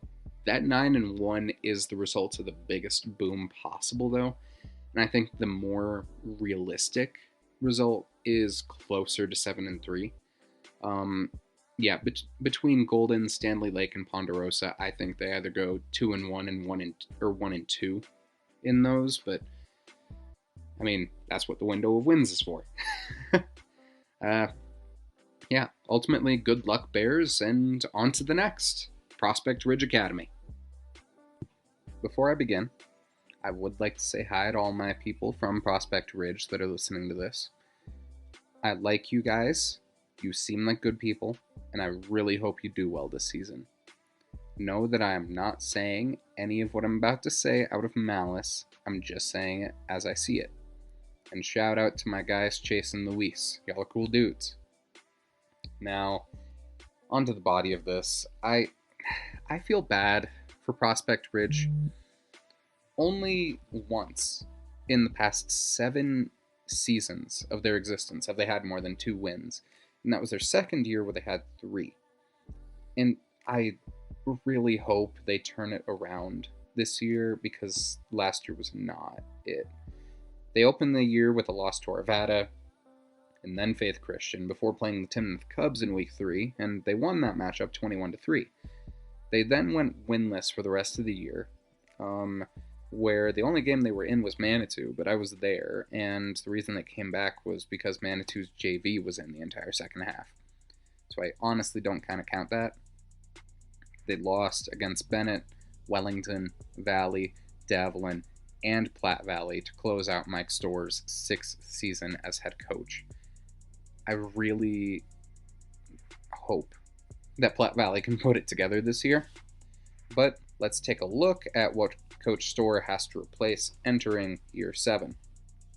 First, we have Alec Kravnik. Alec Kravnik was one of PRA's quarterbacks last year. He had 457 yards on 53 completions with a 2 touchdown to 8 interception ratio. His QBR was 31.1, but I mean, having a senior quarterback who has been in the system is always good for continuity's sake. He was also the second leading rusher with 73 yards and 3 rushing touchdowns, along with being the 4th leading receiver with 145 receiving yards and a touchdown in the air. Further, he had 25 tackles, 2 interceptions, and a fumble recovery. Then we have Luis Diaz. Luis was the leading receiver for this minor team with 401 receiving yards, 3 receiving touchdowns, and 143 kick return yards. They are only graduating 6 of their top 13 tacklers, including Teddy Cundiff. He was the top tackler last year with 60, 1 tackle for loss, a sack and a half, a hurry, and 2 forced fumbles. He also had 422 punt yards with 28 yards a punt. Then we have Ashton Leroy. He was a 6-foot, 185-pound lineman who had the second most tackles last year with 46. He also had 3 sacks and a hurry. And then we have Chase Schaefer. Schaefer was the 3rd tackler for the Miners with 44 tackles, 3 tackles for loss, 2 sacks, 4 hurries, 2 interceptions, a forced fumble, and 2 fumble recoveries. Finally, we have Wyatt Hutchinson and Tanner Jensen, who had 29 tackles, 2 hurries, a forced fumble, and a pass deflection between them. So those are all the impact graduating seniors, and on to the returning key players, which is most of this squad actually. So we have quarterback Chase Knopf. Knopf had a Playmaker of the Game award for his performance against Manitou last season, along with a pretty solid campaign. He had 581 passing yards on 59 completions, a 5 touchdown to 6 interception ratio, a QBR of 53.7, 6 tackles, and a pass deflection. All around, I think that Knopf is going to be the deciding factor for if this team succeeds or fails next year. Because if he can get a positive touchdown to interception ratio, then this team is going to be in much, much better shape. Then we have Torrin Bennett. Bennett was the leading rusher for this team last year with 310 yards, 2 rushing touchdowns, 154 receiving yards, a receiving touchdown, 331 kick return yards with 29 punt return yards, 22 tackles, half a sack, and a hurry. Then we have a junior in Travis Agboss. Agboss was the 2nd leading receiver last year with 225 receiving yards, a touchdown, and 103 kick return yards. The 6-foot, 170-pound tight end also had 2 tackles. Then we have Brady McKenney, who's also a junior.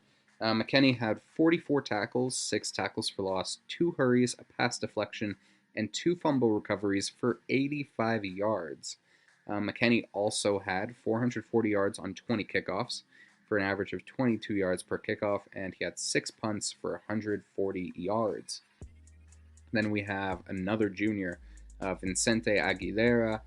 Aguilera had 43 tackles, a tackle for loss, a hurry, and 2 fumble recoveries. We've got Zachary Deeke. Deke had 37 tackles, a hurry, a pass deflection, and an interception. We have an incoming sophomore in Toby Barnett, who had 22 tackles, half a sack, a hurry, a pass deflection, and an interception. And then we have Sebastian Diaz, Machan Puga, and Arnav Sudhir, all of which are going to be juniors this year, who had 38 tackles and a hurry between them to round out the top 13 tacklers. And then Sudhir also went 3 for 4 on point after attempts this season. And so I want to be completely clear here and just honest. I do not see Prospect Ridge as a playoff team. Maybe if every single player on the team played to their full potential, maybe in a 4A or 5A format with more teams, but not in a 16-team bracket. I think they can disrupt, and I think they can win the right games to potentially keep other teams out of the playoffs, or make games close enough to spoil a team's RPI and Max Preps ranking, but that's about it. Now, there's no shame in that. That would be the best they've been as a program in their existence, and I think they'll have their first chance at that against the Arvada Bulldogs. Now, last year, Arvada was a solid team. I believe they were either 4-5 or 5-4, and they only beat PRA by 2 scores last year. Now, they are keeping a lot of their guys, though. So they're keeping a lot of their offensive skill guys, and they're only losing 4 of their top 13 tacklers. And so Arvada are poised to make a playoff run next year, so I think the Bulldogs will probably prevail on this Rock Candy Mountain. Next, we have the Forge Christian Fury, which I have one quick thing about that. One might wonder, who's Forge Christian? It's rebranded Faith Christian, and if you want to find out about that, you might want to Google that, because it is a heck of a rabbit hole. And it's not funny, but it's funny. Like, I was doing my research and I found out about it, and it was something interesting. Kind of a weird side tangent. It is kind of weird that Fury is their mascot when they're still a Christian school, and Wrath is one of the 7 deadly sins. In any case, all that aside, given that Forge Christian is retaining 95% of Faith Christian student body, we'll assume that they keep most of the team. Forge Christian is losing their QB in Jack Malden, their second leading rusher, and only 4 of their top 13 tacklers. I do think this will be closer than last year again, but I give this to Forge Christian right now. Then we have Timnath, which is another game that should be close. The Cubs are losing literally nobody and should be a good team. Vince Hochhalter's Cubs will make this at least closer than last year, and I'll say it can go either way. Manitou is another game that should be better than last year, and given how it went, I do think Manitou's getting better more than PRA is getting better. So PRA will likely lose again. Bennett, on the other hand, they're interesting. They're losing their QB, they're leading 3 rushers, including Offensive Playmaker of the Year finalist Connor Rayburn, 8 of their top 13 tacklers, and their punter. I think this will be decently close, at least better than the 68-0 mauling that Prospect Ridge suffered last year. But I think this one could honestly be a winnable game, depending on how their momentum is carrying them. Then we have Wellington, which I think is actually going to be pretty similar in terms of circumstance. So, yeah, I think Wellington is another winnable game, but I think that Wellington will probably win. Again, they're losing next to nobody. Then we have the Valley Vikings. Valley's only losing 5 of their top 13 tacklers and not much else. Most of their dudes are staying except for their punter and Blake Herman.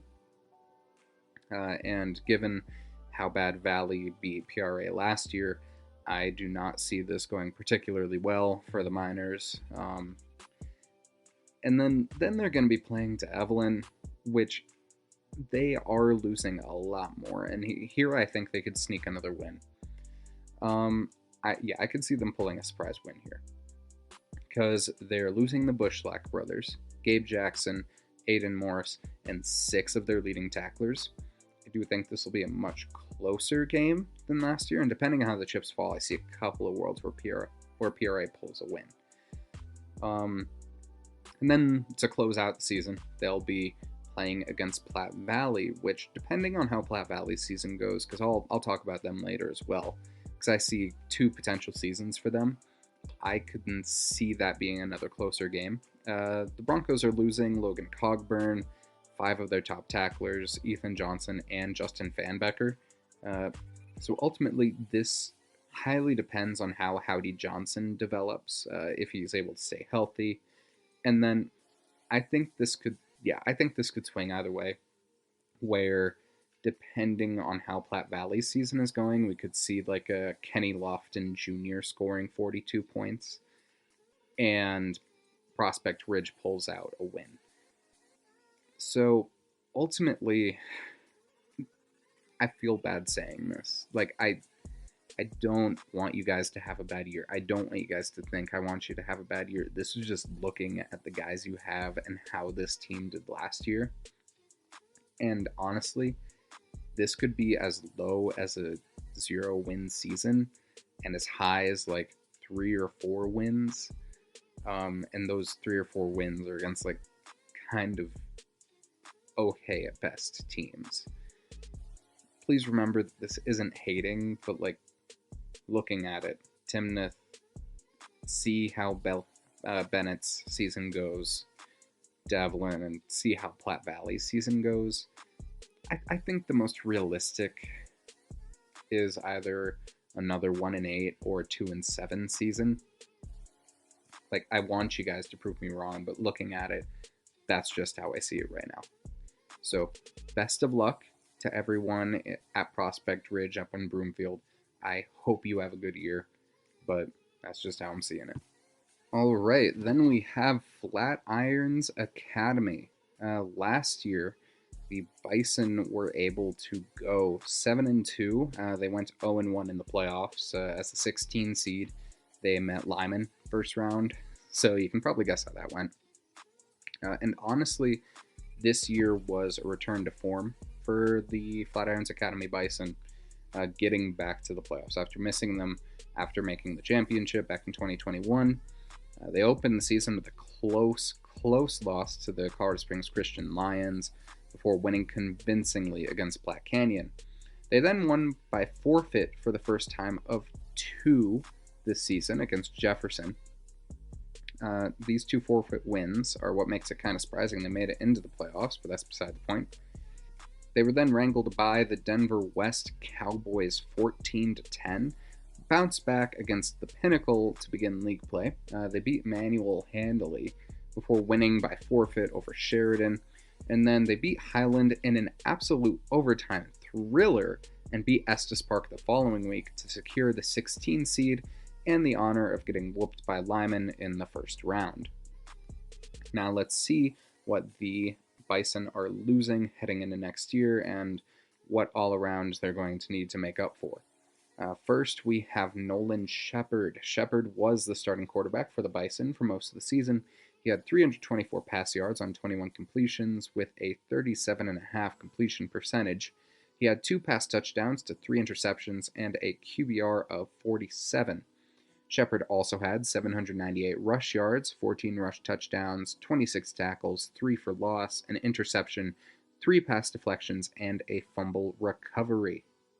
Then they also have Devin Glowicki. Glowicki is going to the Concordia University, Wisconsin football team, and I did hear from him that he is recovering from an ACL tear, I believe. So I really hope that you are doing well, Devin, and I hope that you recover quickly. But Glowicki, he had 760 rush yards, 7 rushing touchdowns, 109 receiving yards, a receiving touchdown, 51 tackles, 2 for loss, 3 interceptions for 183 yards, 6 pass deflections, and both a forced fumble and a fumble recovery.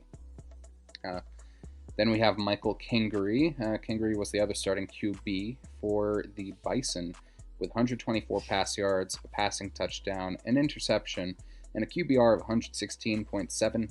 He also had 30 rush yards, 123 receiving yards, a receiving touchdown, 3 pass deflections, a sack, 23 tackles, and a tackle for loss. Then we have Elijah Rubel. Rubel was the Bison's leading receiver with 173 yards, a touchdown, 18 tackles, 4 interceptions for 68 yards, 4 pass deflections, and a fumble recovery for 20 yards. Now we've got Josiah Durrill. Durrill was the Bison's second leading tackler with 50 last year and was the team leader in tackles for loss with 9. He also had 2 sacks and 6 hurries to go with 4 pass deflections, 2 forced fumbles, and a fumble recovery. And then finally we have Jonah Elstad. Elstad, he was Flatirons Academy's only All-PMC player last year, being one of our All-PMC kickers for 1A. He honestly saved Flatiron season in Ault with a 42-yard field goal make to go along with going 21 for 23 on PATs for the year. That 42-yarder being one of 7 of the 7 field goals that he made out of attempts. He had 378 yards on 14 punts and over 2,054 yards on 36 kickoffs, 23 of which were touchbacks.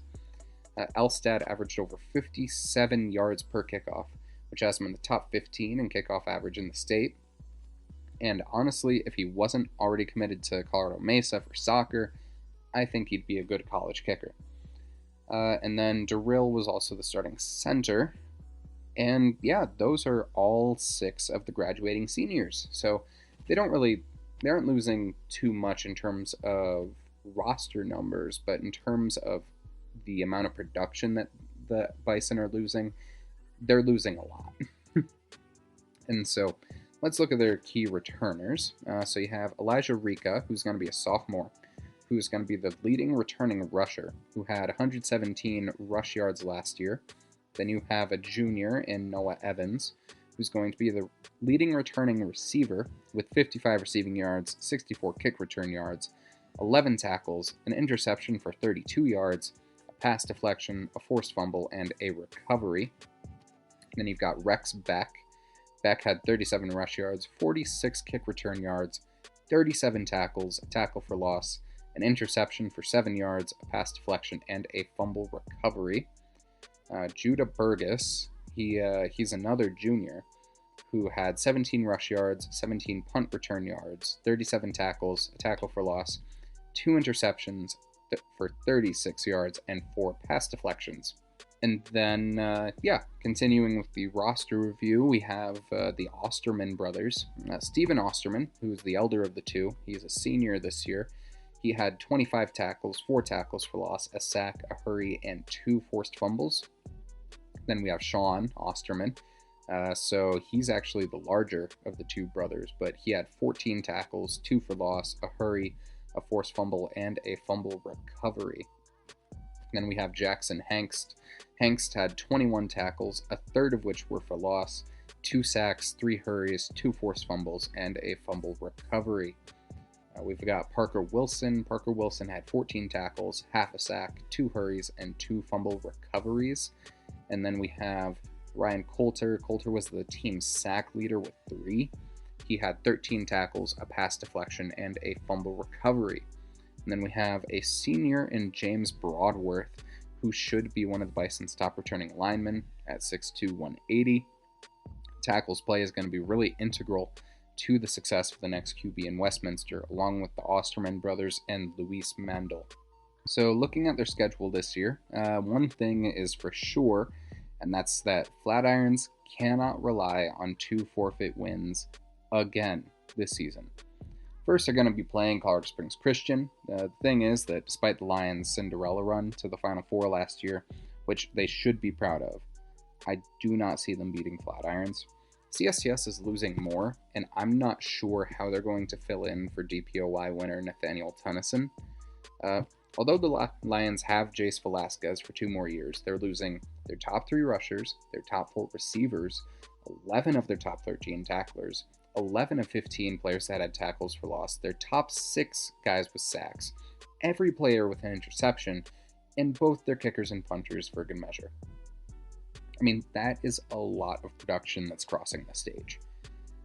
And so CSCS is going to be really depleted. I see the Bison pulling a Mufasa, if I'm being completely honest, in week 1. Then they'll be traveling to Bailey to play Platte Canyon the next week. The only real losses that the Huskies have is David Fouts on offense and Colton Brown on defense. The Huskies are a team on the rise, and I see this being much closer than last year. I do have Platte Canyon winning this as of now, but just slightly. I have it as another T on my scale. Next, the Jefferson Saints will come to town, which should be a win for Flatirons.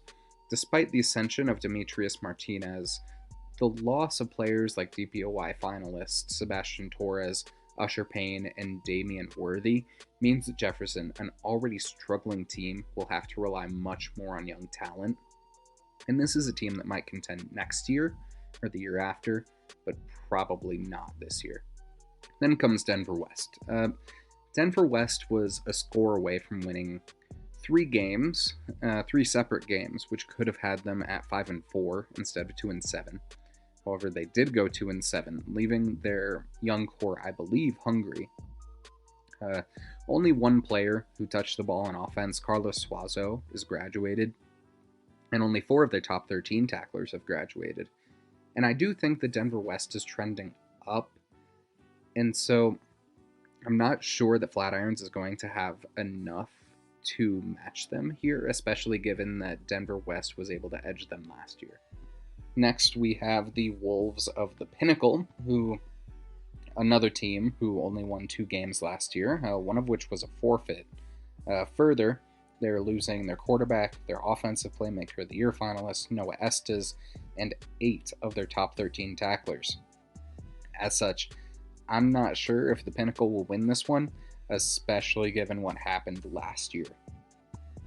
Then we have the Manual Thunderbolts. Manual was a really solid team last year, being just outside of the playoff bubble at 5-4. They're keeping their QB, their top rusher, their top receiver in Diamante Maynard, and are keeping 9 of their top 13 tacklers, meaning that this team is probably going to keep getting better. I mean, Flatirons only beat Manual by 16 last year, so I can see the Thunderbolts making this much closer with how much they're retaining and how much the Bison are losing. So I guess you could say the Bison might be thunderstruck. Then we have Sheridan. The Rams forfeit the last 5 games of last season, so I'm going to assume that's a win. And so then the Bison are going to be playing Highland, which is a team that this particular squad has a lot of history with.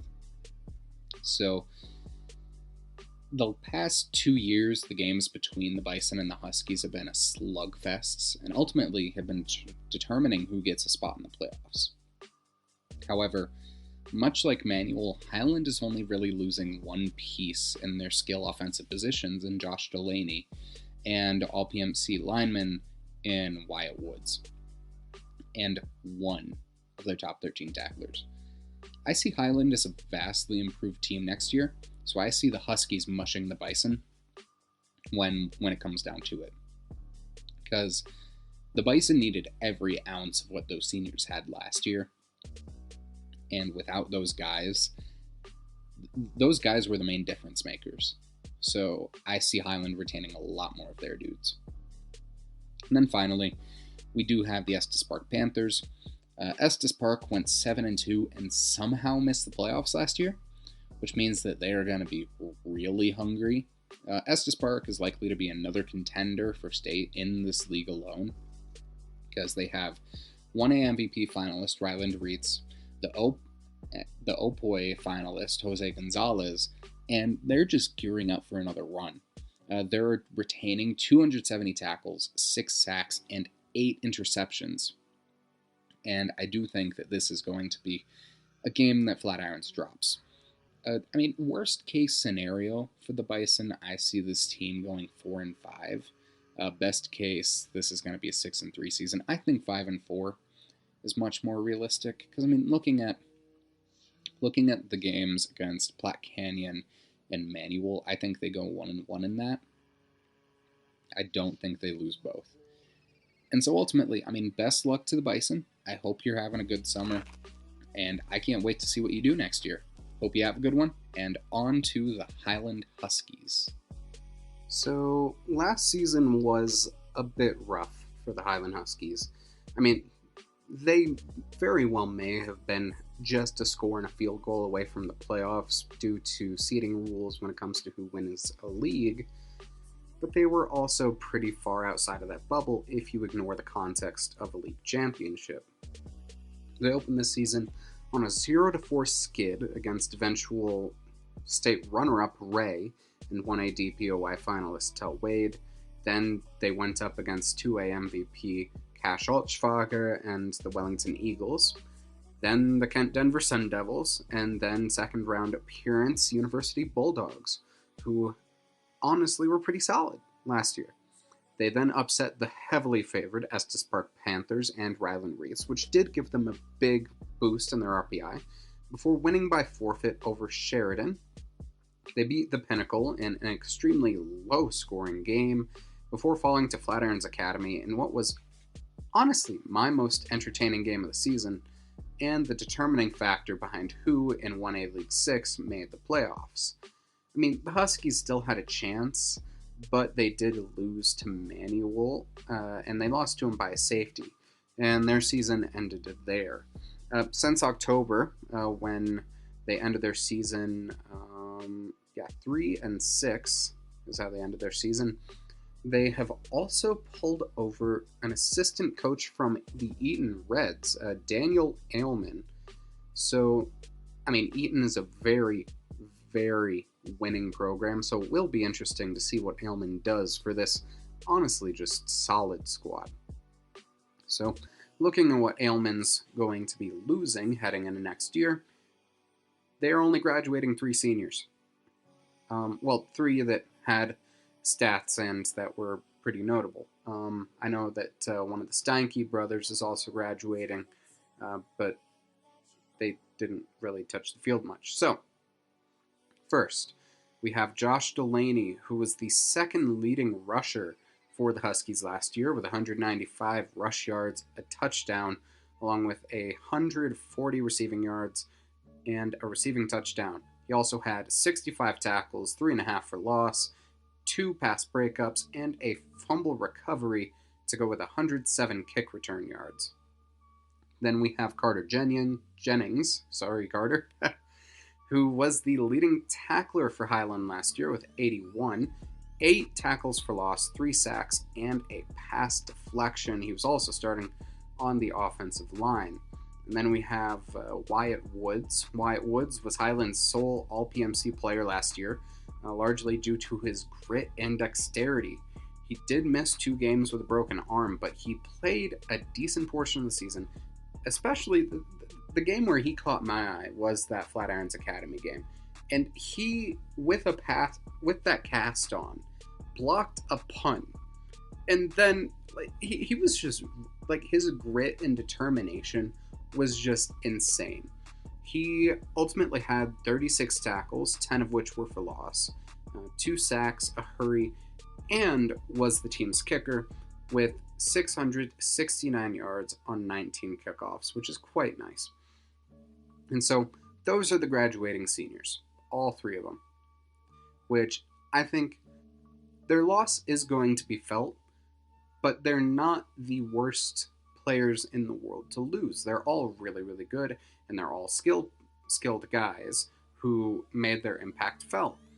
But you're retaining a lot on both sides of the ball. So looking at the returning key players, first we have a junior, John Bingley, who will be this team's quarterback to start the season since he started most of last year. He had 607 yards and 5 touchdowns.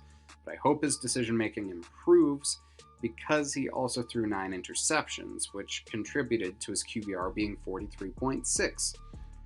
He also had 125 rush yards and 3 rushing touchdowns to go with 13 tackles, an interception, and 5 pass breakups. Then we have Isaac DeSantiago. DeSantiago will likely be the main offensive piece for Highland next year. And I mean, that is assuming that they keep it like they did last year. I mean, DeSantiago was the Huskies' leading rusher with 589 rush yards, 3 touchdowns, 142 receiving yards with 2 touchdowns, 32 tackles, a tackle and a half for loss, 216 kick return yards, half a sack, and 3 pass breakups. Santiago is an arguable watch list guy. I'm going to talk to the guys about him, but he might vie for an all PMC spot if the chips fall in his favor. Then we have Brogan Palmer as a sophomore. He'll be a sophomore this year. Last year he was a newcomer of the year finalist in 1A, and is probably going to be a watch list tight end overall. He's 6'4", 206, by the way, so he's going to be really solid. He was the favorite target of Bingley last year. He had, I want to say, over half. He had roughly a third of Bingley's pass yards, accruing 229, 2 receiving touchdowns. He also had 39 tackles, 5.5 tackles for loss, 2 sacks, 3 hurries, and 4 pass breakups. And yeah, Brogan Palmer is going to be someone to watch. I know this is one of those things where I'm going to say it, and some people are going to be like, well, he goes to a 1A school, but he is skilled, he's got size, he has everything that you can't teach. He is aggressive, and I can't wait to see how this goes for him moving forward. Then we have DeAndre De Hoyos. He was Highland's 4th receiver last year with 96 receiving yards, 96 kick return yards, 13 rush yards, 54 tackles, and a tackle for loss. Shane Svirak Jr., he had 75 receiving yards, 20 kick return yards, 32 tackles, 2.5 for loss, 2 interceptions, a pass deflection, and a forced fumble. Tyler Vara had 50 receiving yards, a receiving touchdown, 36 tackles, a tackle for loss, an interception, and 5 pass deflections.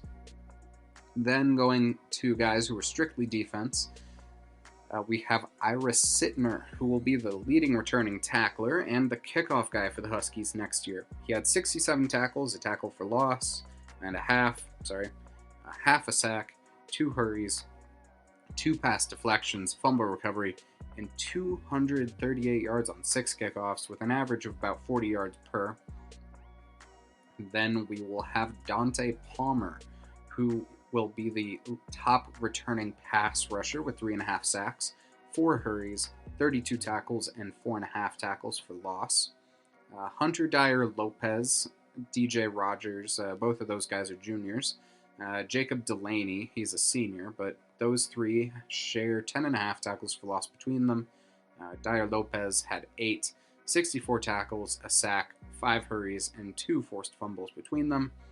And then on the rare occasion that Highland kicks PATs or field goal attempts, it seems that Laura Pennington will likely be the one that the Huskies send out, given that she was the one that attempted the only PATs by Highland last year. And so, looking at their schedule for next year to determine their window of wins, Highland only has 6 games listed on the roster, not listed on the roster, listed on the Max Prep schedule, but these games do match the order and spacing from last year, so I'm going to assume that the rest of the schedule is the same, just location flipped. Again, this is a partial schedule, so I may be wrong, but we'll see how this goes. So the Huskies will start their season in Ray, which should be a little bit closer than last year. Coming off of a state championship, the Eagles are championship appearance. They didn't win, but they are losing their DPOY candidate and Wyoming commit Tell Wade. He was also one of our top 5 edge rushers. I believe he was number 5, and I do think we ended up rating him a 4-star on our scale. They're also losing their top 4 receivers, their RB1, and 8 of their top 13 tacklers, 5 of the 7 players with a sack, and 6 interceptions. However, they are keeping Sam Meisner and Casey Midcap. So, I mean, Ray is losing a lot, and Highland is getting much, much, much better.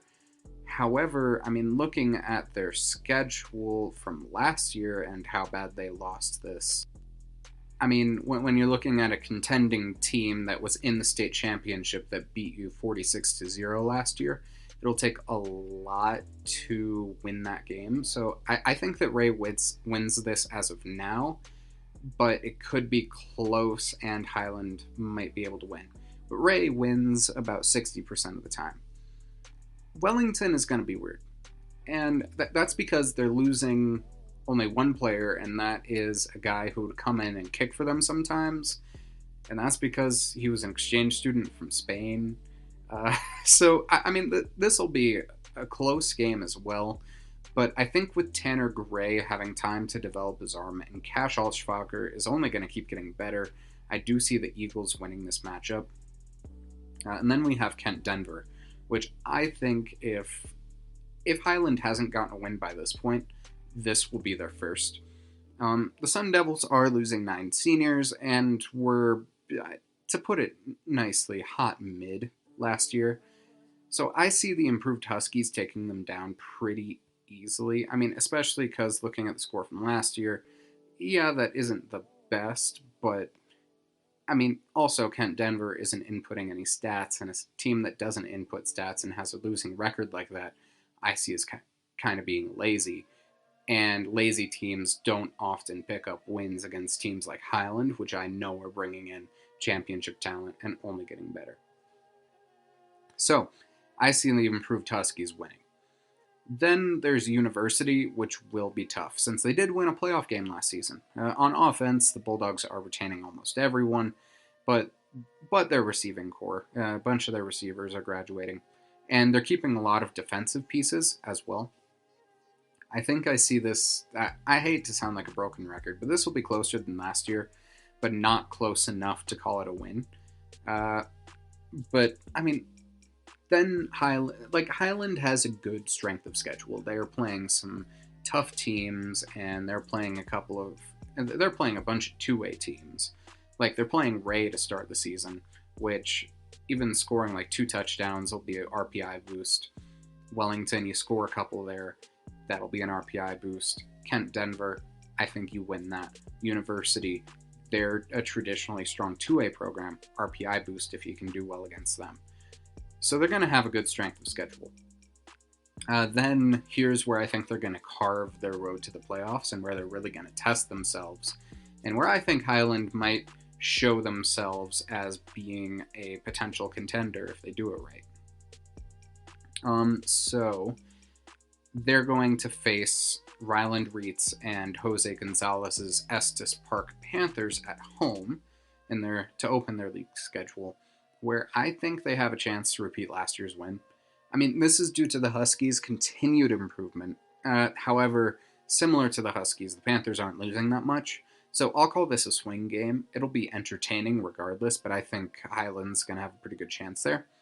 Then they'll play Sheridan, which should be a win, followed by the Pinnacle, who are losing Noah Estes, Noah Martinez, and most of their defense. The Wolves went 1-6 in playing games last year, 2-7 if we count the Sheridan forfeit. So I think Highland takes it. And then there's Flatirons Academy. I mean, Flatirons barely won this game last year due to the heroics from Jonah Elstad and Devin Glowicki and Nolan Shepard. But as I mentioned in their segment, Flatirons Academy is losing the vast majority of their talent that played last year.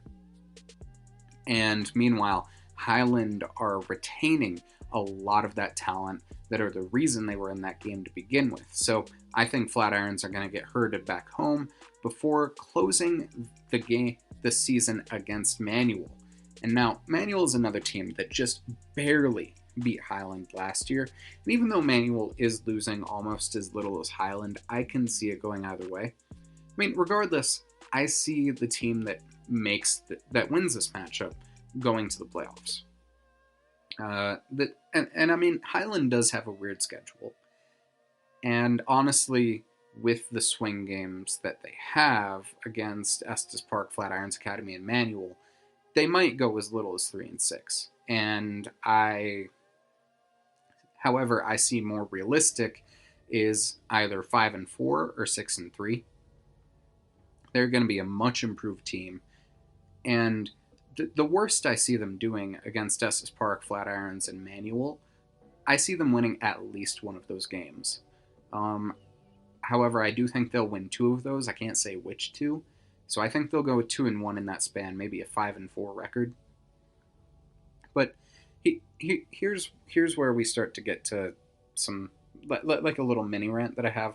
Okay, so yeah, with the new coaching staff, everything is probably going to change. And, I mean, the only games I have them really, like, losing in my mind are a team that are the reigning state runner-up, a team that I think will make the 2A playoffs with one of the best players in the state. Yes, I said that. And a consistent 2A playoff powerhouse. Even in those games, I can see Highland pulling off a potential win. And the other team winning maybe 60 to 70% of the time. And that's still a quarter of the time that Highland does win. And now, regardless, I wish all the folks in Ault well this season, and I'll probably be at the Manual game later. But here's where we have like a little divergence. I'll just talk about this later when, because the last team I talk about is going to be a 2A team. Just know that what I say later applies to all the 1A teams and all the 1A and 2A teams that I talk about. But in any case, on to the reigning 2A state champions back to back to back. We have the 8-1, 4-0 in playoffs Eaton Reds, who, although they opened the season with a loss, they spent most of the season absolutely dominating. But before we talk about that, let's talk about what Eaton did last year, which very, very few teams have done before. They became just the 13th school in Colorado football history to three-peat, joining Lyman, Cherry Creek, Akron, Palmer Ridge, Pueblo East, Palisade, Mullen, Sedgwick County, Stratton, Haxton, Simla, Hugo, and Arickaree. And they are the 7th 11-man team to three-peat, and the first to ever do it in 2A. They did so by beating almost everyone in their way, again losing at the opener against the Classical Academy by a field goal, before tearing through every other team they met. They dismantled the University Bulldogs, broke the Platte Valley Broncos, speared the Severance Silver Knights, exploded the Steamboat Springs Sailors, exorcised the Fort Lupton Blue Devils, pincered the Berthoud Spartans, shot down the Faith Christian Eagles, put down the Academy Wildcats, tamed the Bennett Tigers, lassoed the Basalt Longhorns, and hunted the upstart Montezuma Cortez Panthers in the Final Four before battling the Delta Panthers in the championship before being able to win 21-10 in an absolutely dominant fashion. Now, they say never to doubt the heart of a champion, so let's see if the Reds need to worry next year. So, for graduating seniors, we first have Walker Martin, who, as I speak, was drafted 52nd overall to the San Francisco Giants of the MLB just 2 days ago, which is a testament to his athleticism. The 6'2", 175-pound quarterback threw for 2,076 pass yards, 34 touchdowns to 5 interceptions, and had a QBR of 135.6, along with 542 rush yards, and 7 rushing touchdowns. He was the 2A Player of the Year, and the Reds will sorely miss him. He was also a finalist for our Offensive Playmaker of the Year race, and one of our All-PMC quarterbacks, and his production will be extremely tough to match. Then we have Morgan Trabette, who is another college-bound Red, as CSU has learned their lesson from not bringing on Austin Eckler, but grabbing Trebet. Trebet had 855 rush yards, 9 touchdowns, 167 receiving yards with 1 receiving touchdown, 103 tackles, 30 of which were for loss. You did not hear me wrong. 30, with 8 sacks and 3 fumble recoveries. He was an All-PMC player and a finalist in our Defensive Playmaker of the Year race. And then we have Zach Grable. Zach Grable could do it all. The Western Colorado commit was an All-PMC wide receiver, kicker, and punter. On offense, Grable had 657 receiving yards, 15 receiving touchdowns, 56 tackles, 2 tackles for loss, a sack, 2 interceptions, 2 pass deflections, 858 punt yards on 17 punts for 51 yards per, which was among the top in the nation. He also had 4,254 kickoff yards on 76 attempts, making him average 56 yards per kickoff. He also went 58 for 64 on PATs and 9 for 13 on field goal attempts with a maximum of 47 yards. I mean, overall, he was the team's leader in points on a team that had many, many talented athletes. Then we have Ryder True, who was one of our All-PMC linebacker selections last year due to his large role in the best defense in two-way. True had 118 tackles, 4 tackles for loss, 3 interceptions for 58 yards, 2 pass deflections, and a forced fumble. He also produced on offense with 350 rush yards, 6 rushing touchdowns, 218 receiving yards, and a receiving touchdown.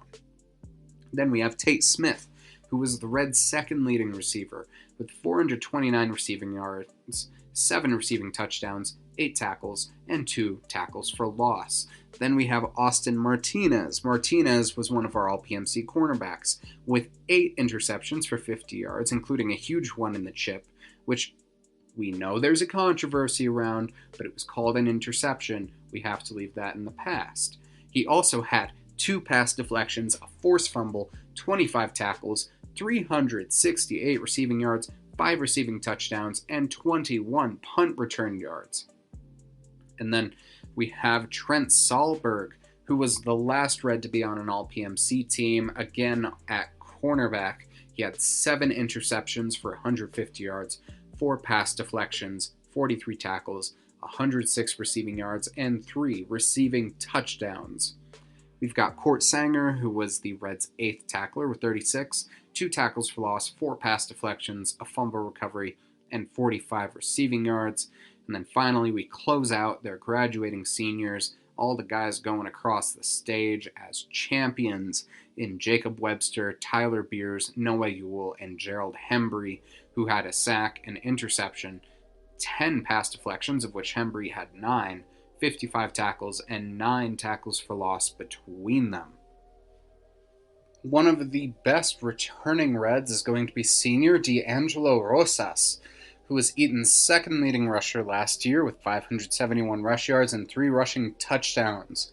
He is the speedy, catch the defense off guard, make them take tough decisions type of running back.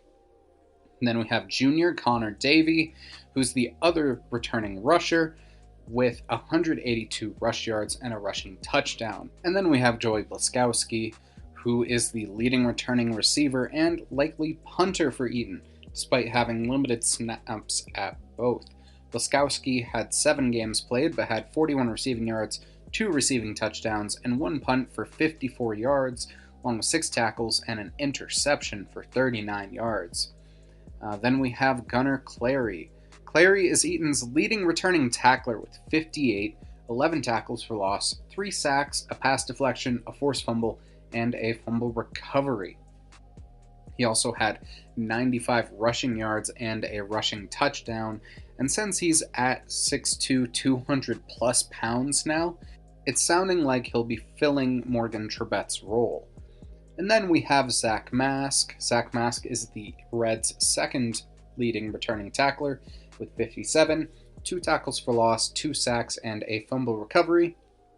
Then we have Benson Hood, who's the leading returning interceptor with 2 interceptions, 5 pass deflections, a forced fumble, 50 tackles, 6 for loss, and 50 kick return yards.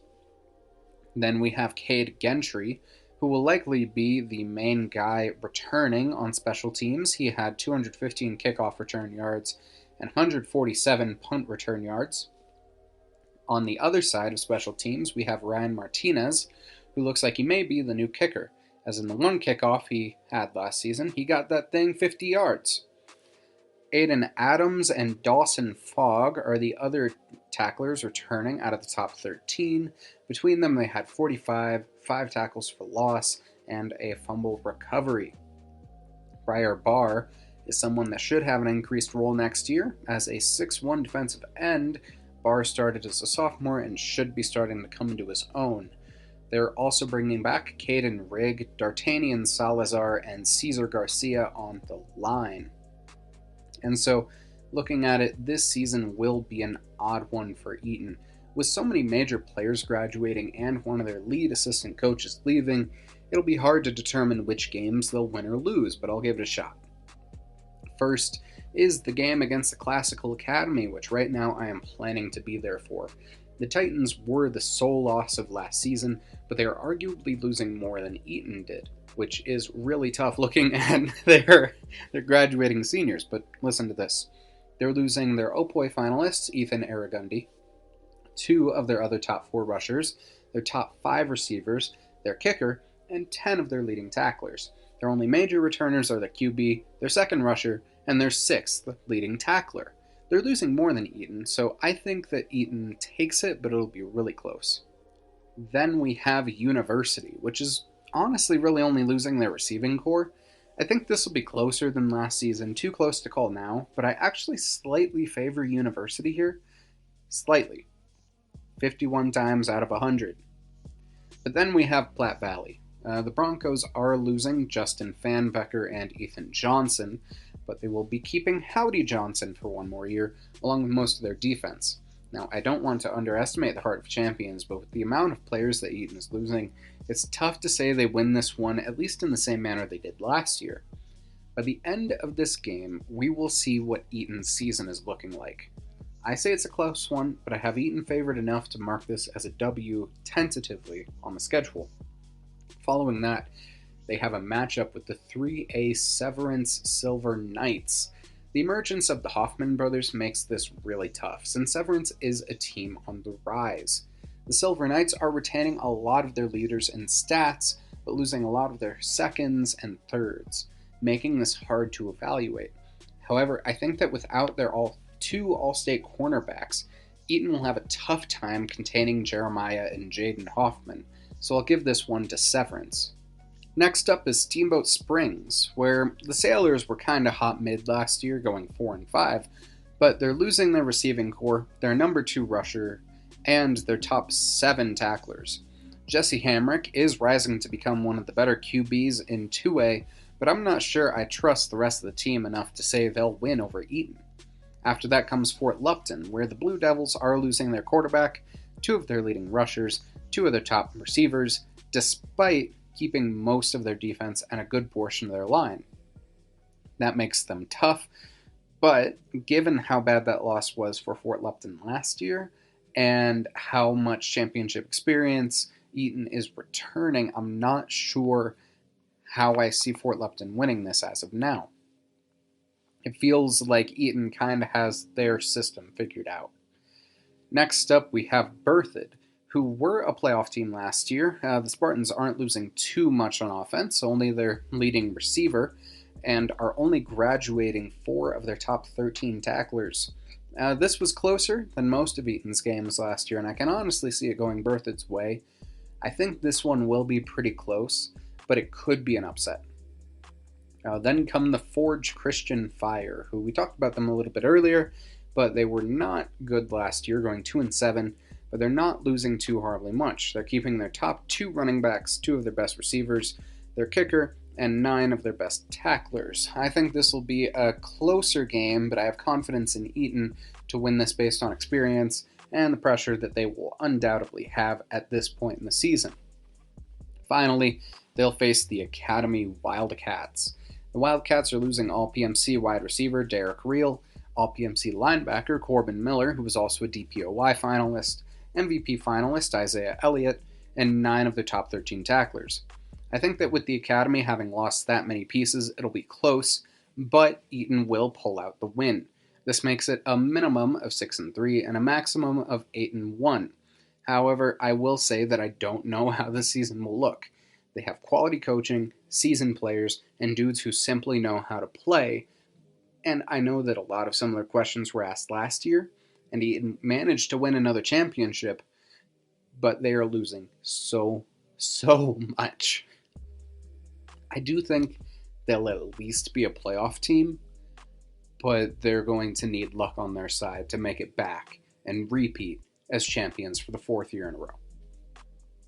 And now, it's time to head a little bit down south to visit Kersey and the Platte Valley Broncos, who went 5-4 last year.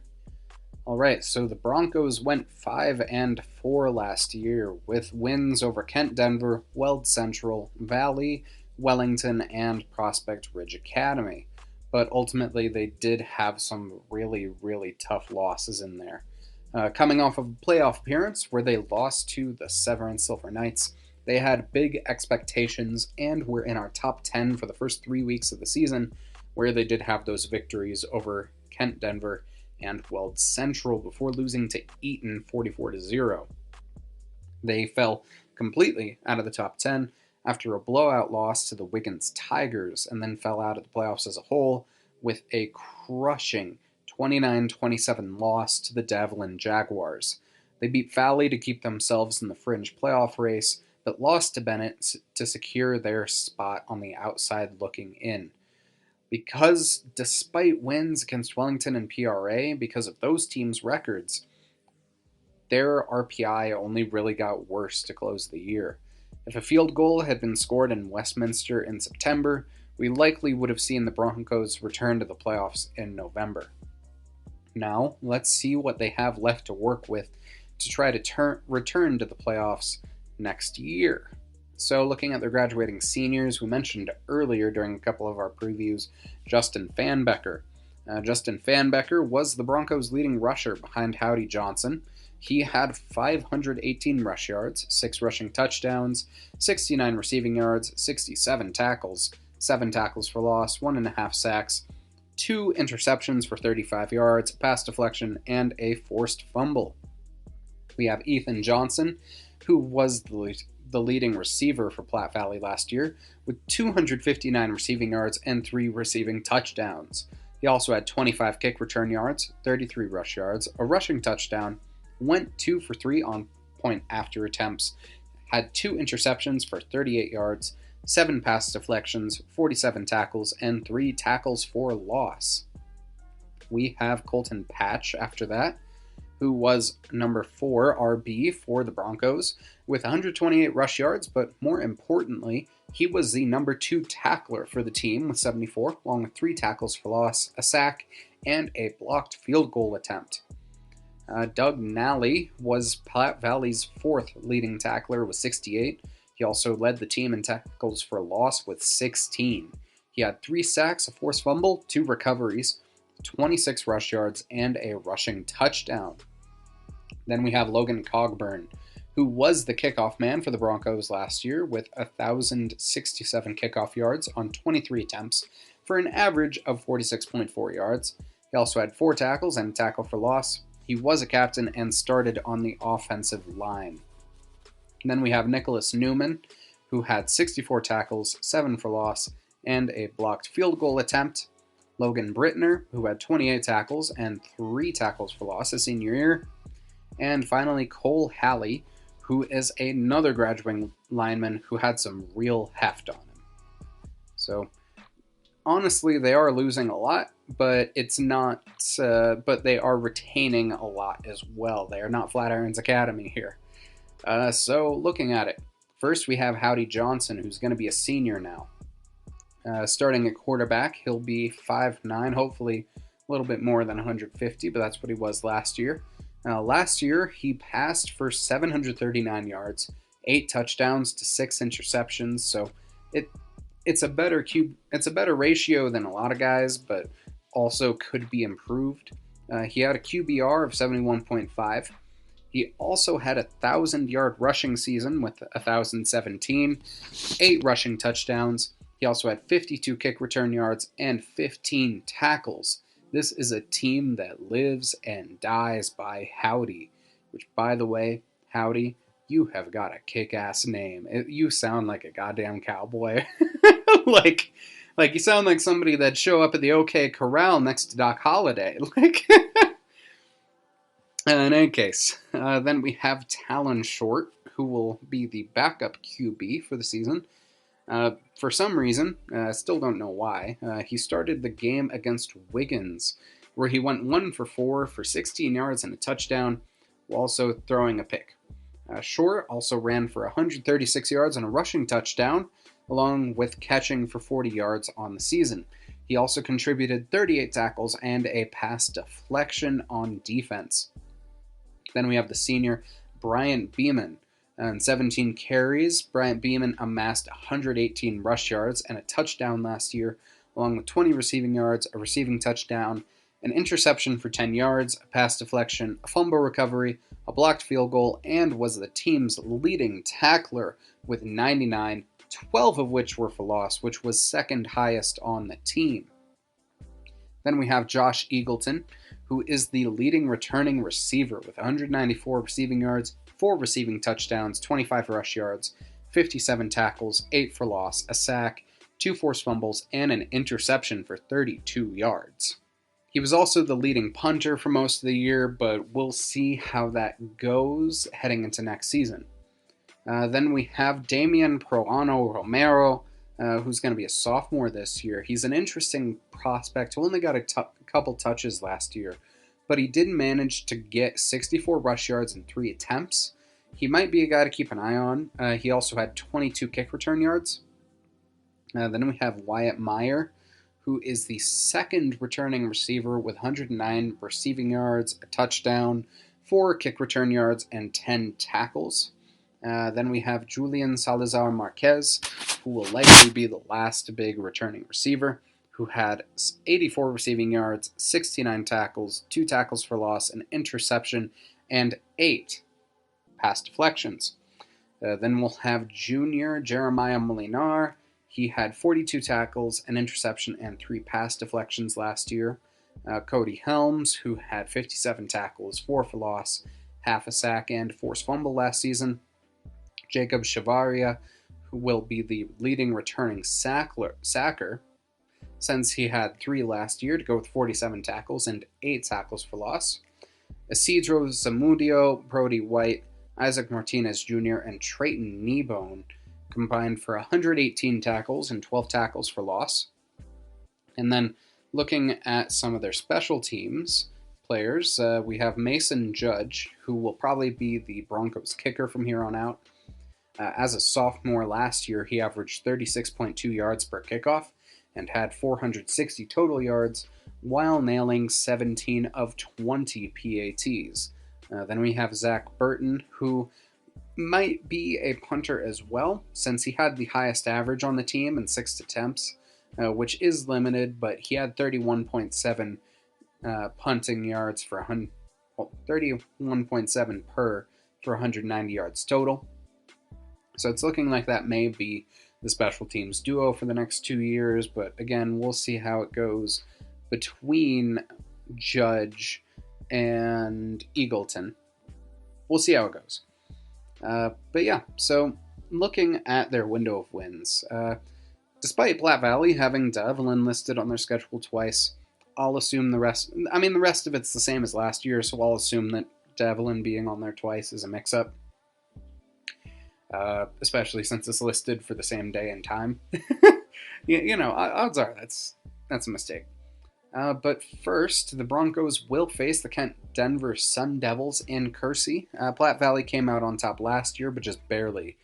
And Kent Denver is losing just about as much as Platte Valley. but they haven't put in many stats. However, I did find the stats over on Digital Scout. Thank you to Platte Valley for using that. Looking at it, Kent Denver's quarterback, Duke Benson, who had 2 touchdowns last year, graduated. Their top running back, Charlie Walker, graduated. And I can't tell if Declan Sohn graduated or not, but I'll assume not. Their kicker is graduating, and I'll assume a good portion of their defense is too. I'll give this to Platte Valley, since they are keeping a lot of their pieces, and Kent seems to be losing a lot. Again, update your max preps. If you're not, you're lazy. But next is Weld Central, who is basically only graduating their quarterback and leading receiver on offense, which is a lot, but it's not the most they could be. And then they're also graduating half of their best defenders. I mean, this will be tough since Platte Valley will likely keep getting better with Howdy, and Weld Central are also likely to be improving. And I mean, this was the second closest win over Platte Valley last year, and I think that Platte Valley wins more often than not, but it's only 55 times out of 100.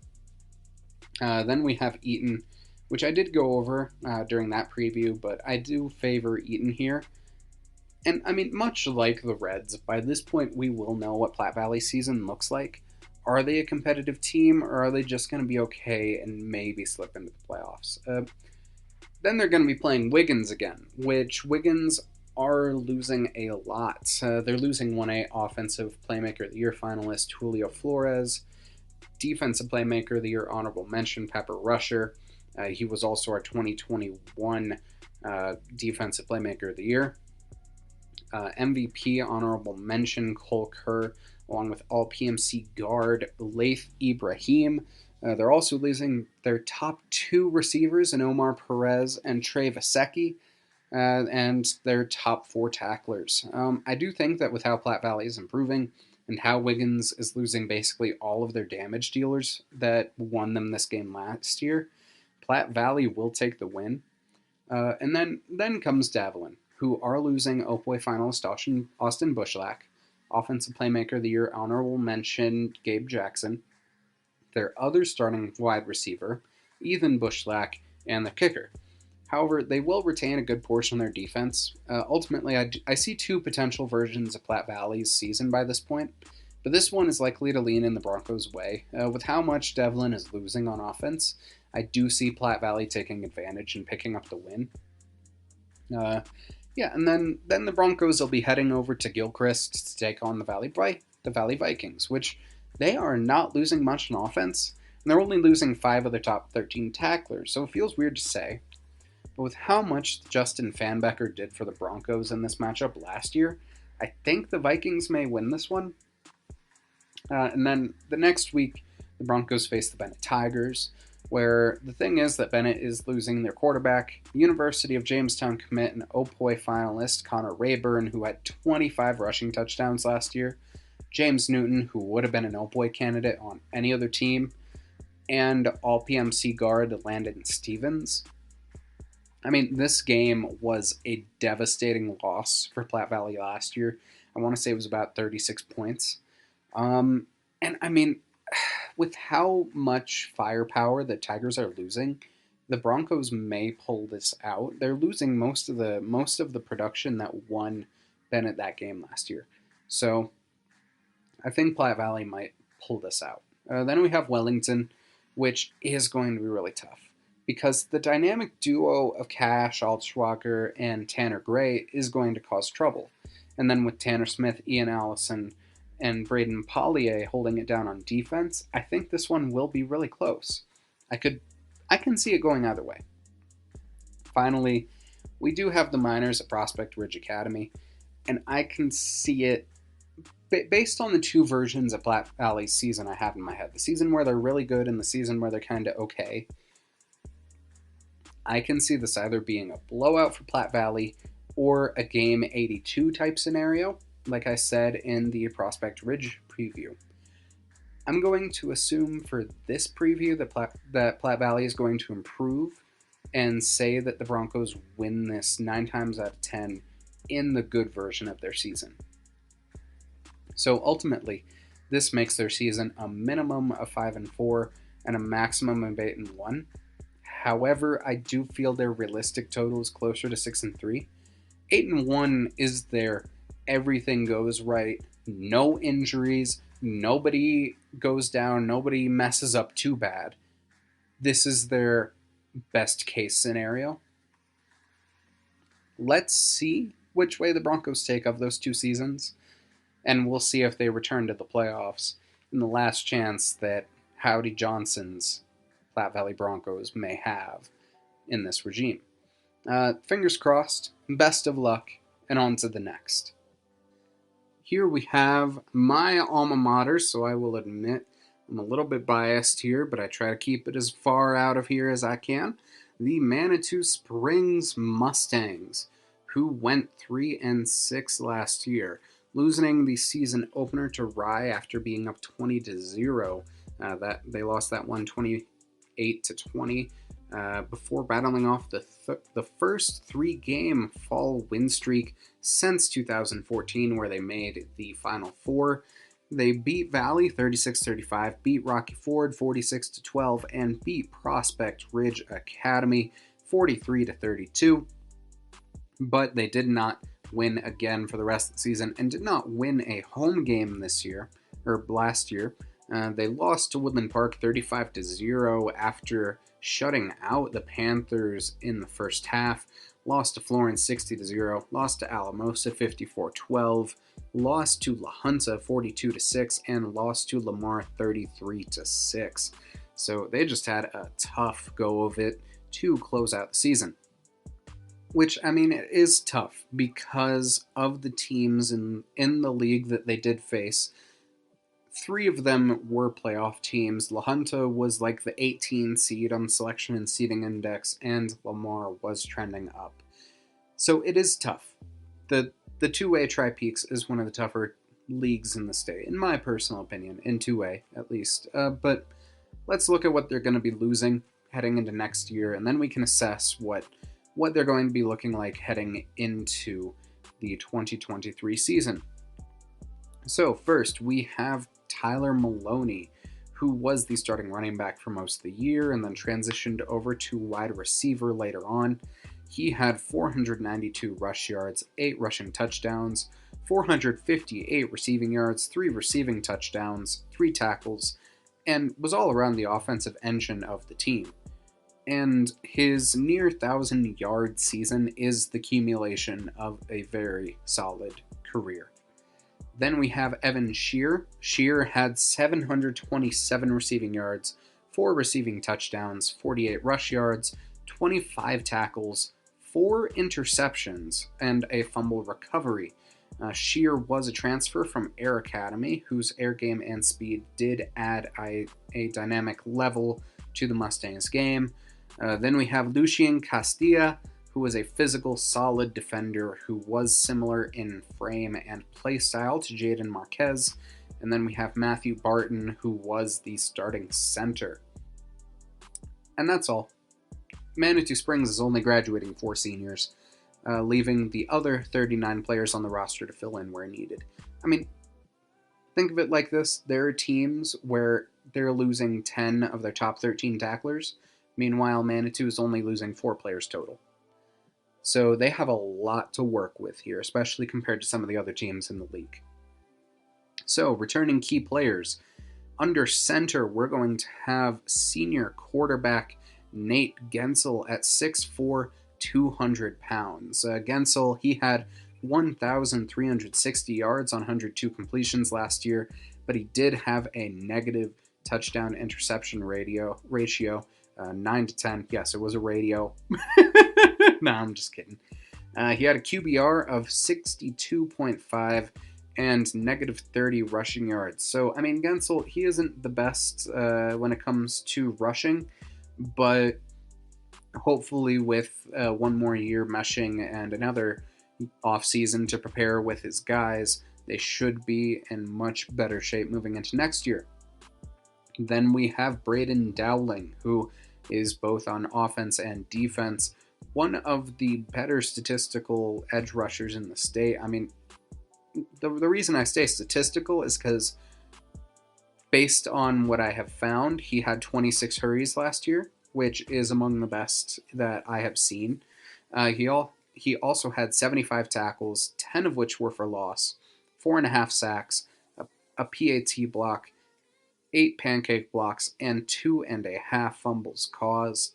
All around, Dowling should be a high-value player for the Mustangs. Then we have Logan Moore, who is a 6 foot, 210-ish pound junior who should be taking over the role of running back. He had 335 rush yards last year, 4 rushing touchdowns, 46 tackles, 11 tackles for loss, a sack, a fumble cause and recovery, and he was also one of the main sparks in that game against Valley, because the play that sticks out as one of the top plays of the season last year for me is when Kyan Bunker, who we'll talk about here in a minute, he blocked a field goal, and then Moore picked it up and managed to take it to the house for about, I want to say about 85 yards, which, I mean, ultimately in a 1-point game, that is everything.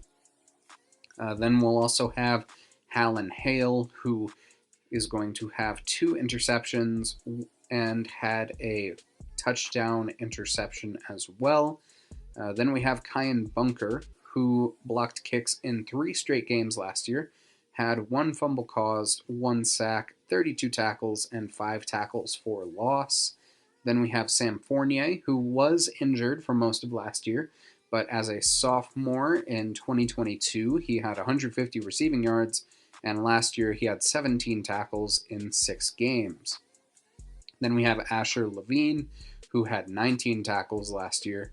And then other players of note include junior Preston Rhodes, sophomore Leighton Little, junior Ben Perkins, and sophomore Gage Williams, who had 43 tackles and 70 yards combined. Liam Bowie will likely be playing center, and I believe Kate Johnson will be playing kicker in terms of field goal attempts and PATs.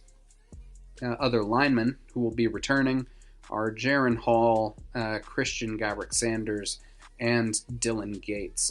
Hall, in particular, I believe is going to be a power player for the Mustangs, one of the beefiest guys on the line from what I saw last year. And then, I mean, the thing is, this is where it gets tough. Because last year, the Mustangs did have their first 3-game win streak in a fall season in almost a decade.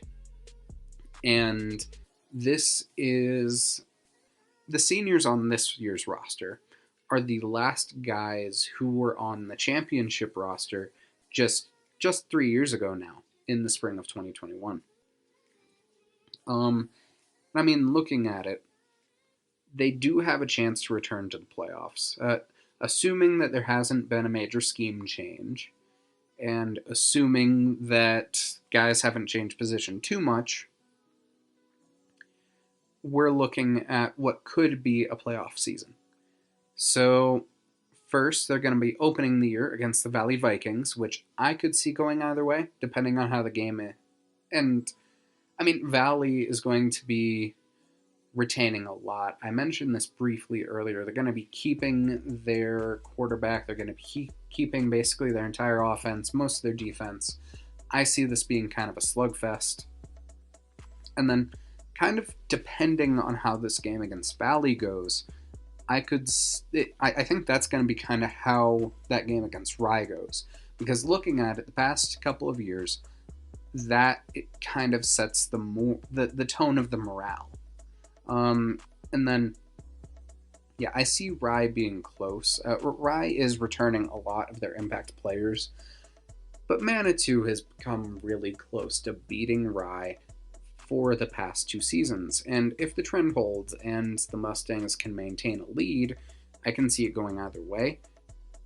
And this is despite the Thunderbolts' success last season. I believe they did make the playoffs last year in 1A, but we'll see how it goes. Then we have Rocky Ford and Prospect Ridge Academy, which will probably be big wins because those teams are unfortunately eternal punching bags. with Prospect Ridge having never made the playoffs. And I mean, Rocky Ford, their last playoff appearance, was a 57-6 loss in the first round against Holyoke in 2019. And then here we have a hot take. But I think that Woodland Park will be a win.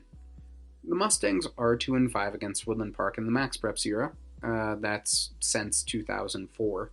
That has been logged, with their last win against the Panthers being in 2018. However, with all of the stuff going on with Ken Witt, I am hearing whispers of a decent portion of Woodland Park transferring out, which leaves Manitou as the only realistic option for students to go to for school. I mean, if you live closer to Divide or in the unincorporated areas of Teller County, yeah, you might go to Cripple Creek, but Cripple Creek does not exactly have the best school. Cripple Creek Victor, that is. And so that kind of leaves Manitou as the only other option. And so I could honestly see a good amount of Woodland transferring down Ute Pass. And the thing about this as well is that I have heard whispers of as much as a quarter of Woodland Park transferring out. And so this may not impact Manitou's success this year due to the Chassa transfer rules, but it might leave Woodland depleted for that matchup. At the very least, I do see this being closer than last year. Again, the Mustangs did hold the Panthers scoreless in the first half. They just ran out of gas. And I mean, I don't see that happening again. The past 2 years, it's been the same story where they keep it close until halftime or until the end of the third quarter, and then all of a sudden, Woodland Park blows the doors open. I think the Mustangs might have finally learned that lesson. So we'll see how it goes. And then Manitou will travel to Florence, which is going to be tough. Because, I mean, the Huskies are losing Levi Paxton and guys like Gage Goodall. But also, Florence won 60-0 last year in Manitou, which it's tough to say that with a game like that, you're going to win the next matchup. It'll be closer, and I see Manitou having the potential to win, maybe about like 35, 40, 45%. Assuming that there hasn't been like major changes in the scheme and whatnot, but I honestly see Florence taking that right now. And then we have Alamosa, which I honestly have as a toss-up. Alamosa's losing the Jones brothers, Jace Quintana, Javi Gonzalez, and Cody Lopez, who were pretty big for them last year. And they did beat the Mustangs pretty handily. But the Mean Moose are losing a bunch of the main reasons for that. And I do not trust Alamosa to come back when down. Let's say they go down let's say they go down 2 scores. I do not see Alamosa coming back from that. So whoever scores first wins this game, really. And I can see it going either way. Before we get to La Junta, which is another odd one. The Tigers are graduating Jeremiah Martinez, who was their leading rusher and who did carry the Tigers after Luke Garner got hurt midseason. Luke Garner was a quarterback. And Martinez was also the Tigers' leading receiver with over 20 tackles as well. And they're losing their third leading tackler in Andrew Rosso Jr. But I think La Junta might have a good... I think they'll win. They are returning Garner and then Trevor Johnston as well as most of their top defenders, along with a good portion of their offense on a team that beat Manitou by a few scores last year. And given that without Garner last year, this was a team that was just barely on the outside looking in. So I can see La Junta winning this. I can still see a world where Manitou does win this. It's just La Junta wins more often than not in my book. And then we finally have the Lamar Thunder, which A, I'm so glad that you guys finally changed your name, but B, they're an intriguing team. They did only go 2-7 last year, but 3 of those 7 losses were games that Lamar only lost by 1 possession, and 2 of those they only needed a safety to tie, a field goal to win. They were only 3 points away from beating the 10-seeded Woodland Park Panthers the week prior to the matchup with Manitou, and they had done pretty decently against some of their other teams prior to that. So looking at their schedule, they were on the up and up. And, but this is where it gets tough, because they're losing Brendan Sneller, who was a Defensive Playmaker of the Year finalist, the two-way tackles leader, and their leading receiver. They're also losing Tyler Widener, Garrett Williams, Zach Forbes, Atsin Villalobos, and Adam Montez, among others. So I can kind of see this going either way, since Lamar was trending up at the end of last season, but Manitou has also gained a lot of experience, and Lamar has graduated out a lot of their impact players. Plus, that drive, Manitou's going to be having to go to Lamar, and that drive is always, for lack of a better term, a pain in the ass. I was the team's basketball manager for 2 years, and those drives out to Lamar and the Hunter, good lord, because they have to make that drive, but to every other team that they're going to be playing, I don't get it. It hurts to make that drive. But in any case, the travel factor is nothing to sniff at. So honestly, this leaves a floor of wins as 3-6. 3-6, and then a ceiling of 7-2. Either way, this should be better than the past 2 seasons on paper. If Gensel is able to avoid turnover problems, and the receiving core does pretty well, and the line is a bit more physical, I can see the Mustangs securing a playoff spot, though likely to have to travel if they make it that far. If turnovers continue to be a problem, they had 26 last year, and the run defense doesn't shore up because I was looking at the stats. They allowed 30 rushing touchdowns last year compared, they actually had more passing yards than the other teams that they played did. It's just that they had almost 500 less rushing yards last year. So if the run defense doesn't shore up and the turnovers don't stop, then this may be a repeat of the past couple of years. But I see it being more likely that this is a solid playoff team. And so, best of luck, Stangs. Hope y'all do well. Shout out to all the folks out in Manitou that make it so nice out there. But on to the next. Heading right up Ute Pass to Woodland Park, who had a really, really good year last year. So Woodland Park, they were 6-4, which is continued improvement in the 3rd year of Chad Drummond as head coach. This is his best. This is the best record that Woodland Park has had since 2019, and it was only the 2nd time that the Panthers made the playoffs since the drop down from 3A to 2A, and it was the 2nd first-round exit in that same time span.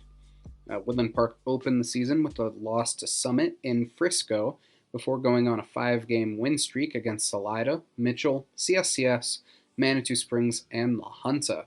They then lost to Florence, beat Lamar, and lost to Alamosa and Basalt to close out the season. Can Woodland make another playoff run, or will the Panthers fall short? Let's take a look at what they are losing first.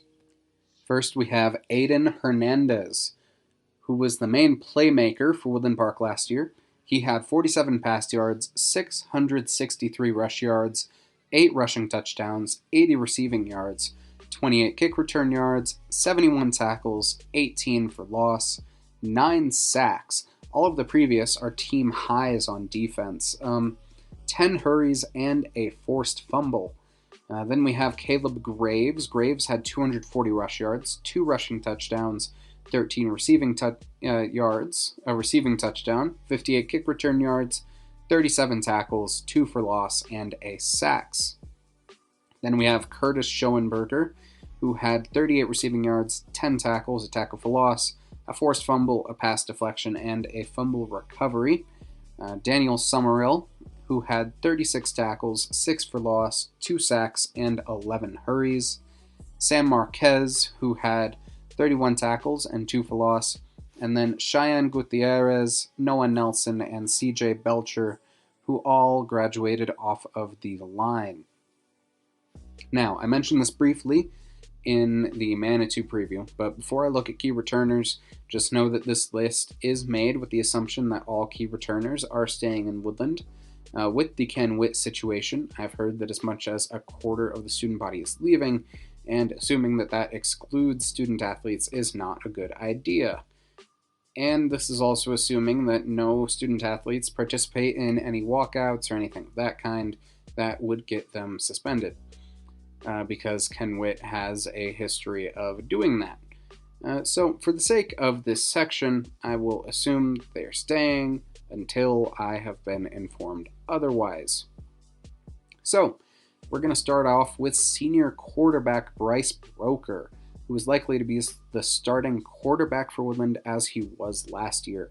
He had 488 pass yards, 6 touchdowns to 4 interceptions, with a QBR of 75.3. He had 426 rush yards, 4 rushing touchdowns, 13 receiving yards, 33 tackles, 8 for loss, 5 sacks, 4 hurries, and 561 punt yards on 15 punts for about 38 yards on average. Then we have Aiden Hood. Hood had 349 rush yards, 4 rushing touchdowns, 37 tackles, 3 for loss, and a hurry last year. Griffin King is another in the long line of good players that went to Woodland named Griffin, with a special shout out to the Owens family, Heather, Jeff, Elise, and Griffin. Love you guys. In any case, Griffin King had 14 rush yards, 211 receiving yards, 3 receiving touchdowns, 48 kick return yards, 68 tackles, 2 of which for loss, 3 pass deflections, and 3 interceptions. Then we have senior Evan Bamesberger, who had 130 receiving yards, a receiving touchdown, 25 tackles, a pass deflection, and 5 interceptions for 17 yards. Then we have Ben Summerall, who I'm going to assume is the brother of Daniel. Ben had 52 tackles, 3 tackles for loss, and a forced fumble last year. Parker Shreve was the 4th leading tackler for Woodland with 40, 7 of which were for loss, along with 3 sacks, 4 hurries, 2 forced fumbles, and 2 fumble recoveries. Then we have Marcus Schoenberger. Again, no clue if he's related to the other Schoenberger that we talked about earlier, Curtis, but that's not exactly a common last name. But Marcus, in any case, had 38 tackles and 3 interceptions for 4 yards last year. You have Trey Reed, who had 12 tackles last year. Demetrius Gakis, who's going to be a sophomore. He had a sack and 8 tackles last year. And then Miles Wiley, who is also going to be a sophomore. He is probably going to be Woodland Park's kicker for the rest of his high school career. He had 1,625 kickoff yards on 32 kicks for 50.8 yards on average. He also went 20 for 21 on PATs and 3 for 4 on field goal attempts this year. And so, we'll see how it goes. Depending on how the Ken Witt situation affects enrollment and retention of players, that is going to determine how the season is going to go partially. I'm not sure that it's as high as the 25% mark that I've heard, but it will likely be substantial regardless. Now, you heard me mention earlier that suspension for walkouts is possible, and he hasn't done that in particular, but he does have a history of targeting students he doesn't like, so a multiple game suspension for minor infractions is on the table.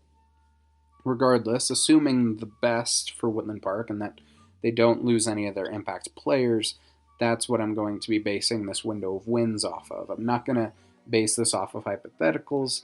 I'm just going to say they're fully stocked for the full season. No injuries on the table either. So, the Panthers are going to start out the season at home against Summit. Last year, the Tigers came out on top in the Battle of Big Cat 17-0, but all of their main playmakers, including Eli Krawchuk, Jack Shearholtz, and 11 of their top 13 tacklers, are leaving. Outside of Shearholtz, however, their offense will largely remain intact, but Summit's third best returning tackler had 7 last year. 7. Which is less than 1 a game. I do not trust Summit's defense to keep up with the improvement of Woodland's offense, and Woodland is also retaining a good amount of their defense. Then Woodland, I see Summit losing this game to the Panthers. Then Woodland's going to be making the couple-hour drive down to Salida, where they barely won last year. The Spartans are retaining most of their top tacklers, 308 tackles, 11 sacks, 15 hurries, 10 interceptions, and 139 points. Both of their QBs and their running backs are coming back, and I do think that Salida takes this, but it is going to be pretty close. Salida is retaining a lot more than Woodland Park is, and Woodland Park just barely won it. So, then they'll be playing Mitchell. You feel bad for the Marauders, but despite being 3A, Mitchell went winless last year, scoring in only 3 total games. They have no players listed on last year's roster, so I can't tell who's coming back. And ultimately, I hate it when teams do that. And this fully shows that this is not a program that's committed to getting better long term, and it kind of shows that they're kind of lazy. So I see Woodland winning this very handily. And then we have Colorado Springs Christian School, where the Lions are losing a lot. I covered this during my Flatirons Academy preview, but I think the Lions are going to be significantly depleted compared to last year. To quote what I said earlier, the Lions are losing their top 3 rushers, their top 4 receivers, 11 of their top 13 tacklers, 11 of the 15 players that had tackles for loss, their top 6 sack people, every player with an interception, and both their kickers and punters for good measure, on top of Nathaniel Tennyson. And Woodland just handled them last year, so I see the same happening again, despite Jace Velasquez's best efforts. Then comes Manitou Springs, which is always a heated rivalry, and I covered this one like 5 minutes ago, but I feel weird about this, because assuming that Woodland Park keeps all their pieces, Woodland is improving at about the same rate that Manitou's improving. And the Mustangs did hold the Panthers scoreless in the first half last year. And with the Panthers losing Aiden Hernandez, the player that did the vast majority of the damage last year, I do think Manitou will pull it out. Keep in mind, last year, Manitou's pass defense was really, really solid. Bryce Broker, he only threw 2 passes and completed neither of them. If Manitou's run defense is as improved as I think it could be, then I think the Mustangs will pull it out. Then comes La Junta. Last year, the Panthers only beat La Junta in overtime a few games after Luke Garner got hurt. Before Garner went down, the Tigers were undefeated, and even without him, they were only 2 touchdowns away from making the playoffs. And so most of the players that gave Woodland trouble last year are still there, and this is going to be a tough one. I think that this one is too close to call as of now, but I think it'll be a must-watch game. And then looking at it, we have the Florence Huskies, who are losing to a MVP finalist, Levi Paxton, along with All-PMC tight end Josiah Cornwell, their leading rusher, Lincoln Nix, and their best special teams player, Xavier Martinez, along with their leading tackler, Weston Swigert. I do think that coming off of a disappointing first-round loss against Rifle, I had Florence in my Final Four, and then that first-round loss just busted my bracket. And how much Florence is losing, they're going to be a lot like CSCS. However, unlike CSCS, Florence did not have positive momentum ending last year. However, they are keeping All-PMC guard Gunnar Bassetti and All-PMC safety Gage Goodall. I do see Woodland taking this, but just barely. Then we have Lamar. The Thunder are losing All-PMC safety and DPOY finalist Brendan Sneller.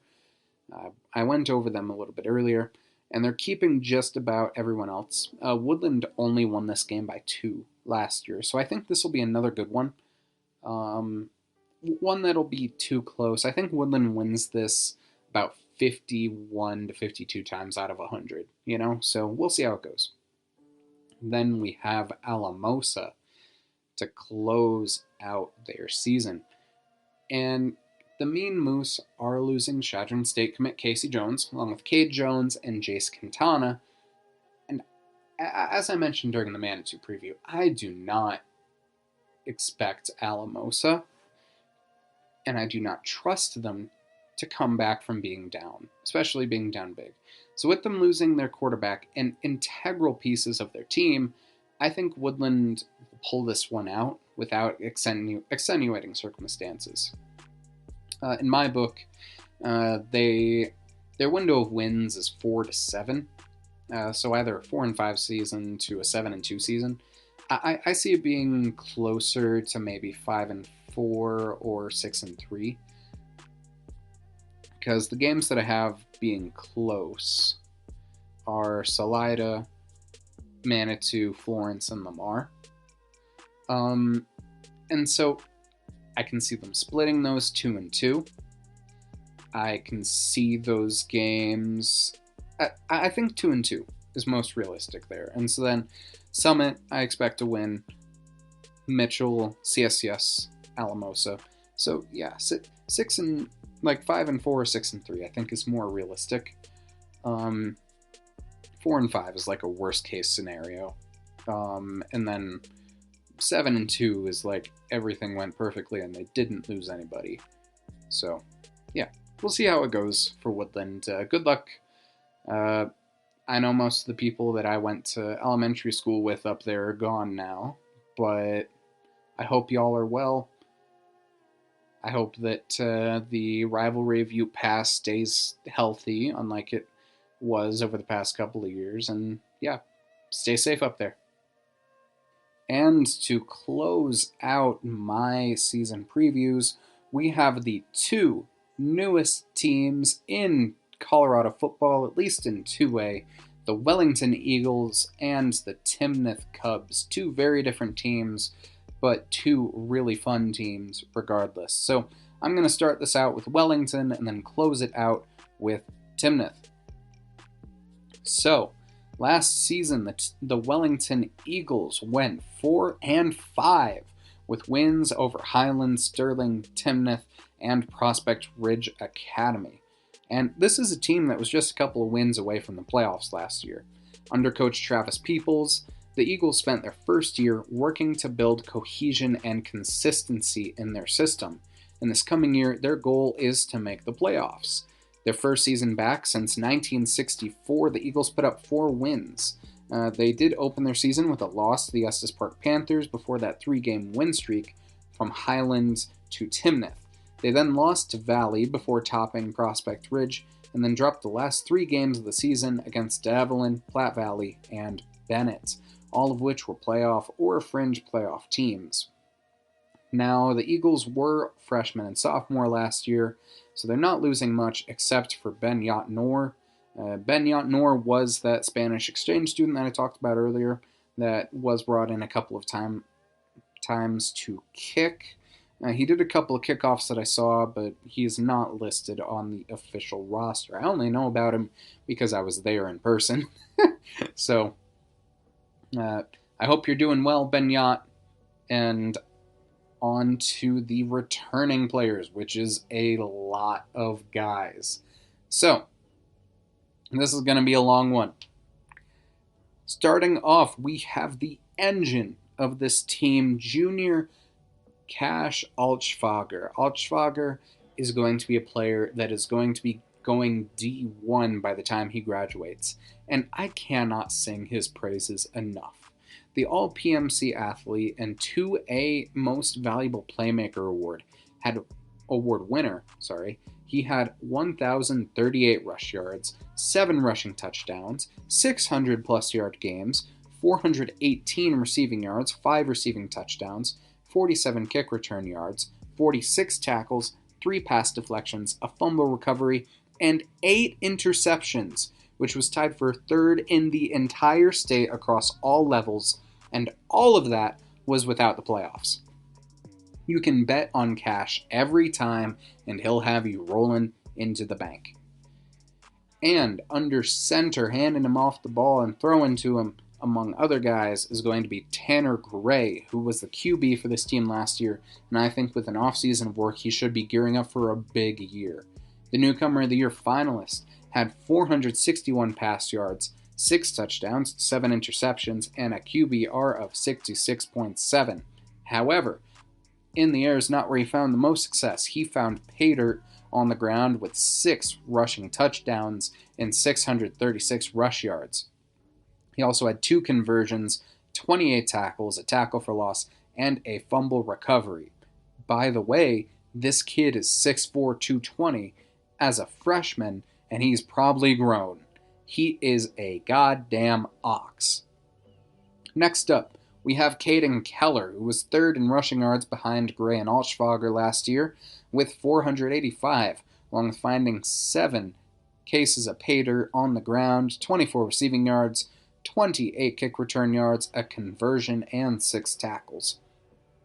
Then we have Lincoln Dalton, who had 321 rush yards, a rushing touchdown, 12 receiving yards, a conversion, 21 tackles, 2 pass deflections, and 2 interceptions.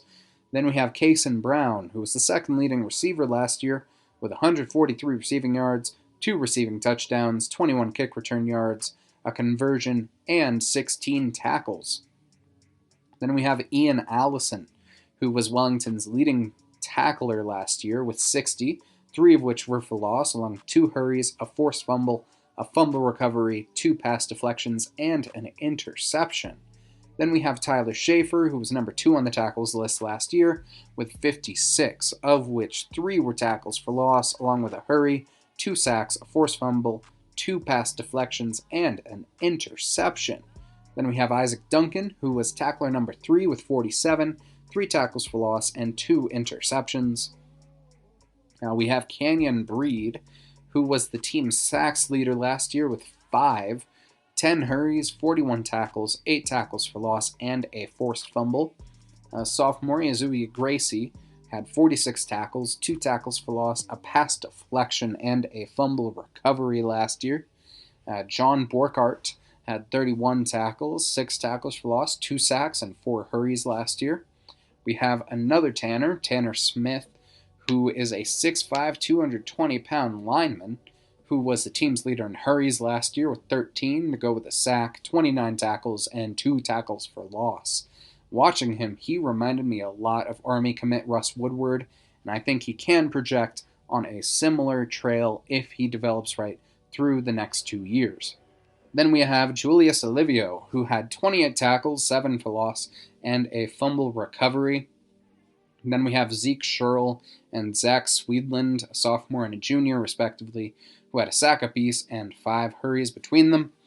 Houston Willite, who was the team leader in special teams yards with 118, had 35 rush yards, a rushing touchdown, 21 receiving yards, 16 tackles, 4 pass deflections, and an interception. And finally, we have sophomore Seth Long, who is likely to be the kicker next year. He had 669 yards on 21 kickoffs for 32 yards per last year and had 255 yards on 10 punts for about 25.5 yards per punt. Hopefully, Long can improve on that end because any good team needs a good special teams in order to succeed. I mean, look at the 2014 Chargers, I believe it was. And so looking at this, looking at their window of wins particularly, Wellington plays a schedule of either tough opponents or bad ones. There is no real in-between. They have only 5 games on the schedule as we're writing this, but odds are it's pretty similar to last year. So first, they'll play Estes Park, where the tough thing about this, as noted during other previews, is that Estes Park is trending up. They're keeping Ryland Reitz and Jose Gonzalez, making this a tough matchup. However, with a continued improvement to the whole roster for Wellington, I see it being much closer than last year. I still think Estes Park pulls it out because of what they were able to retain, 65 times out of 100, but it'll be closer. And then they'll play Highland.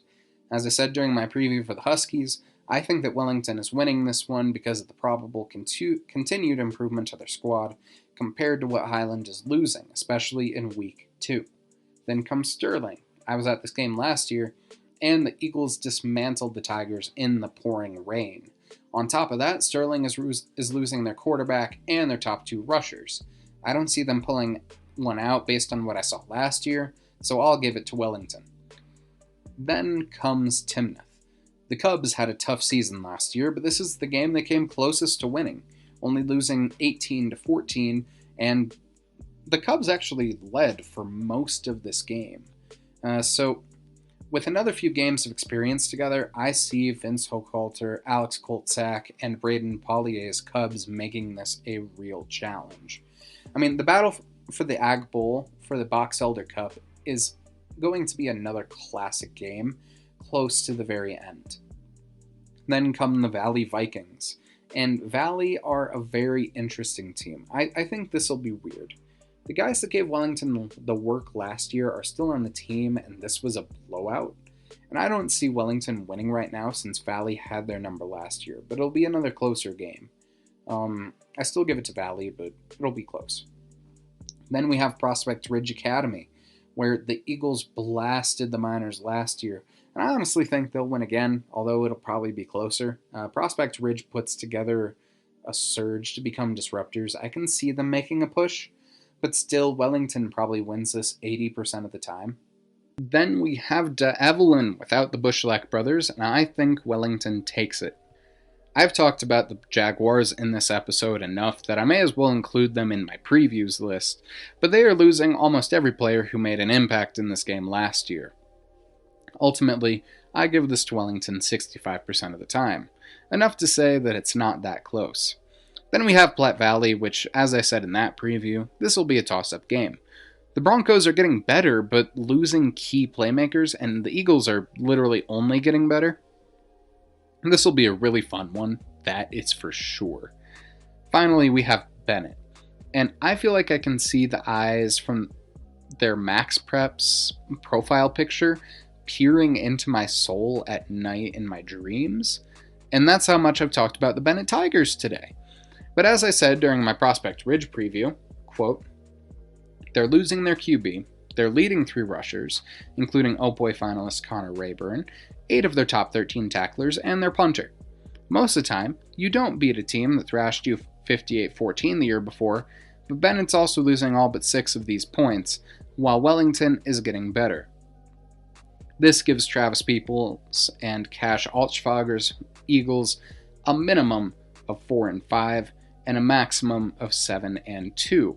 With those pivotal swing games being Timnath, Platte Valley, and Bennett, I think that they'll probably lose against Estes Park and Valley, and win against Highland, Sterling, Prospect Ridge, and De Evelyn. I mean, best of luck to Wellington. I love you guys. You're chill. I'm currently planning to at least make it out to that game against Timnath, so I'll see you guys then. And on to the final preview of the episode. Finally, we have the Timnath Cubs, who went 0-8 last year, unfortunately. But it was a big season that showed a lot of potential. Especially that Ag Bowl loss against the Eagles, where they led for most of the game.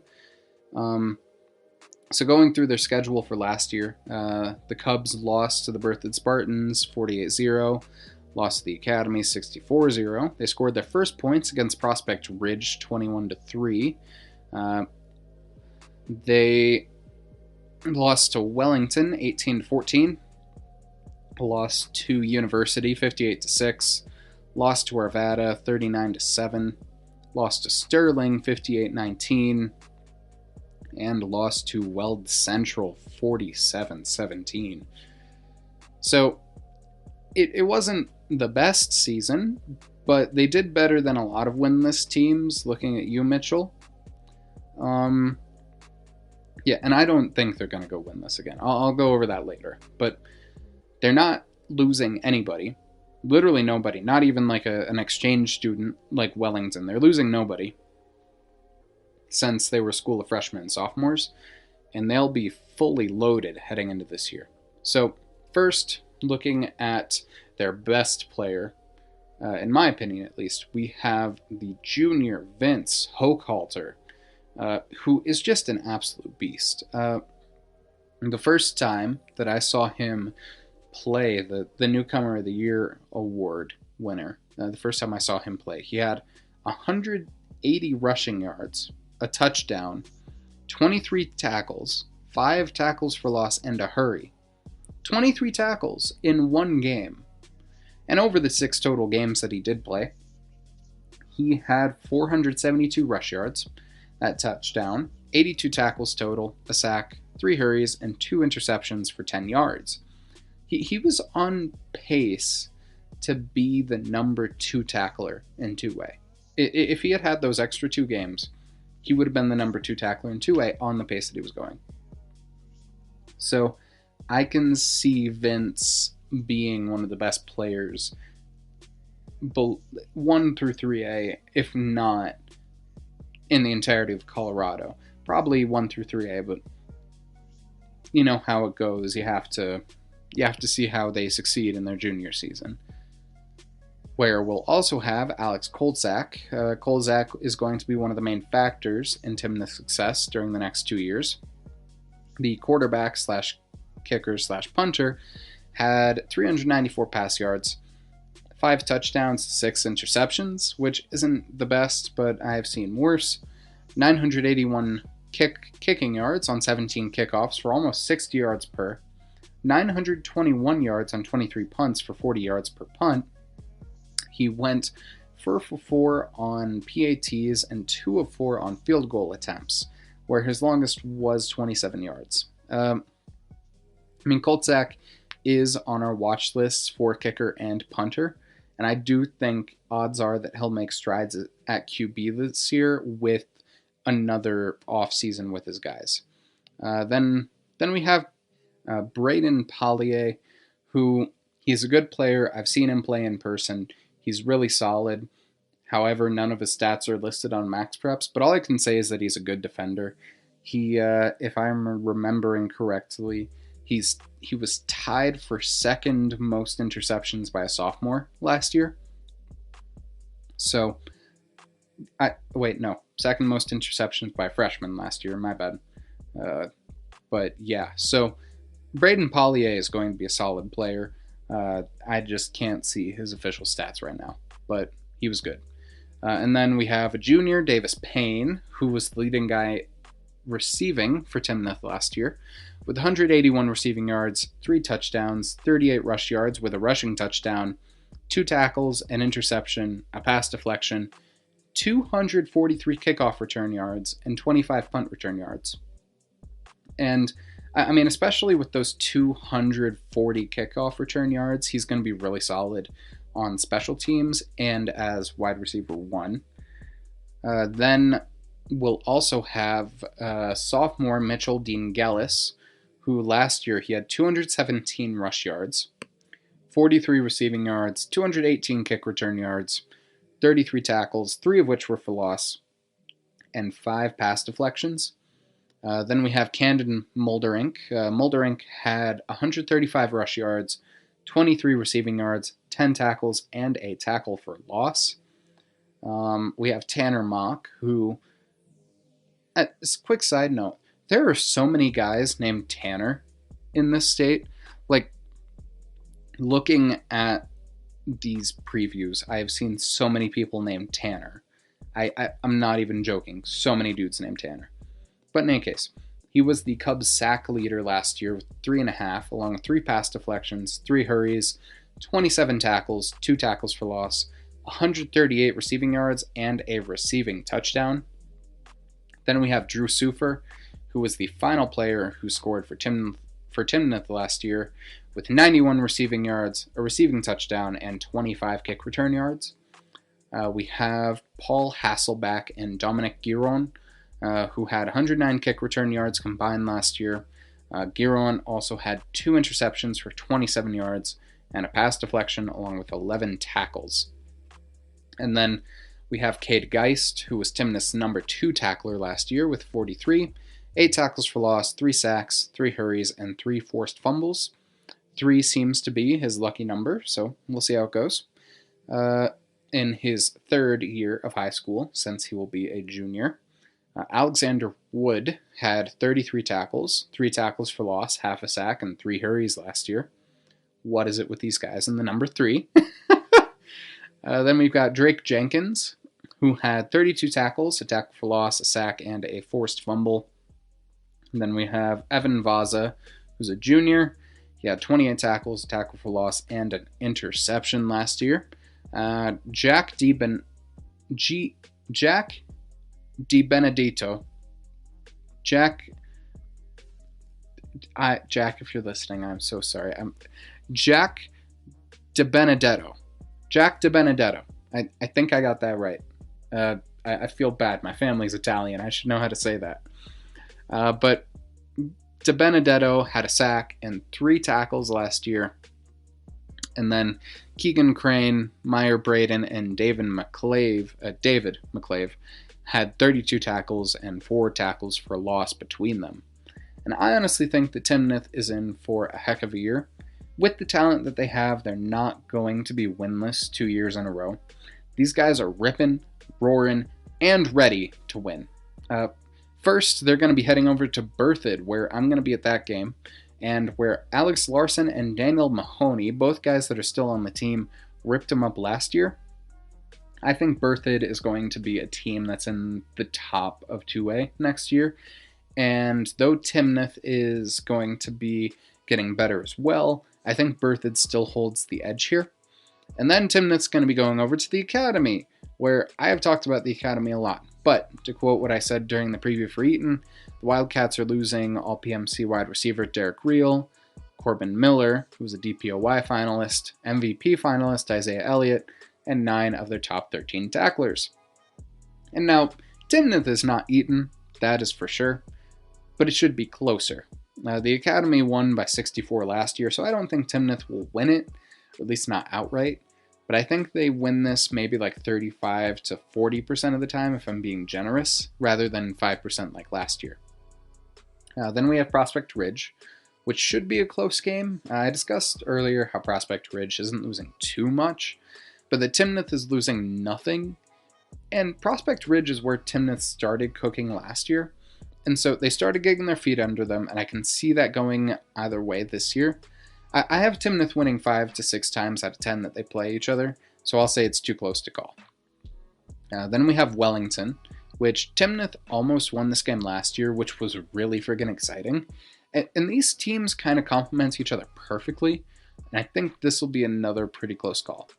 Then come the University Bulldogs, where last year, this was not a close game. Logan Getting is really the only guy that did damage on offense for University last year that graduated, but a lot of University's top tacklers are graduating as well.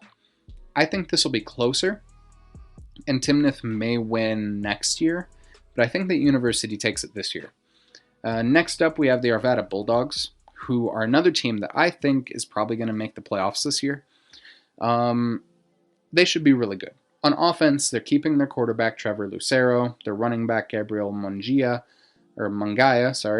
and their Newcomer of the Year finalist, along with who was also their leading receiver, sophomore Jariah Ariano. On defense, they're also losing 3 of their top 4 tacklers, but they're only losing 4 of their top 13 in total. I think Arvada are a playoff team, and I think the Bulldogs win this more often than not. After that, the Cubs will be traveling to Sterling to face the Tigers. Sterling's losing their quarterback, their top 2 rushers who combined for over 1,100 yards and 11 touchdowns, their kicker, and their leading tackler. I think that with the players that did most of the damage last year for Sterling having been that receiving core, or that senior core, sorry, Timnath might actually storm in and snag a win from Rob Busmente's Tigers. After that, they will head out to Keansburg to face Weld Central. Compared to some teams, the Rebels aren't losing much. They are losing their quarterback and leading receiver, but their top rusher, who did most of the damage in this matchup last year, is only a junior. The problem comes with them losing 4 of their top 5 tacklers. They're keeping their main guy, Siler Troutner, but they're losing a lot there. I think Weld Central wins this more often than not, but I wouldn't be surprised if the Cubs snatch one. And then finally, we have, I don't know why Timnath played an 8-game schedule last year, but they have their 9th game in the Brush Beat Diggers. Timnath did not play Brush last year, but Brush had a solid year. They went 1-3 in non-league play, but went 4-1 in their conference, only losing to University. They might have made the playoffs if either of their games against Yuma or Rifle had gone their way.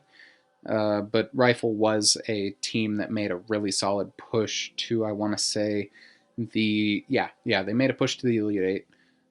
So I do think that this is a quality team. And I say that because Brush only lost to both of those teams by less than a touchdown. Yuma was a solid 1A playoff team as well. So Brush is losing both of their quarterbacks with over 230 yards. Their 1,100-yard, 19-touchdown rusher, Ty Griffith, their top receiver, and 3 of their top 4 tacklers. Nobody outside of the top 4 tacklers had over 40 tackles as well. And so the defense will rely very heavily on Cole Curtis along with Tanner Ludgate on offense. I think Timnath can come in and grab one here as well if they have the right momentum, about 45% of the time. This gives the Cubs a minimum of 1-8 and a maximum of 5-4. Timnath are playing a lot of teams who will be senior heavy and are expected to be higher seeded playoff teams. It doesn't help that their league has University and Arvada in it, which should both be competitive playoff squads.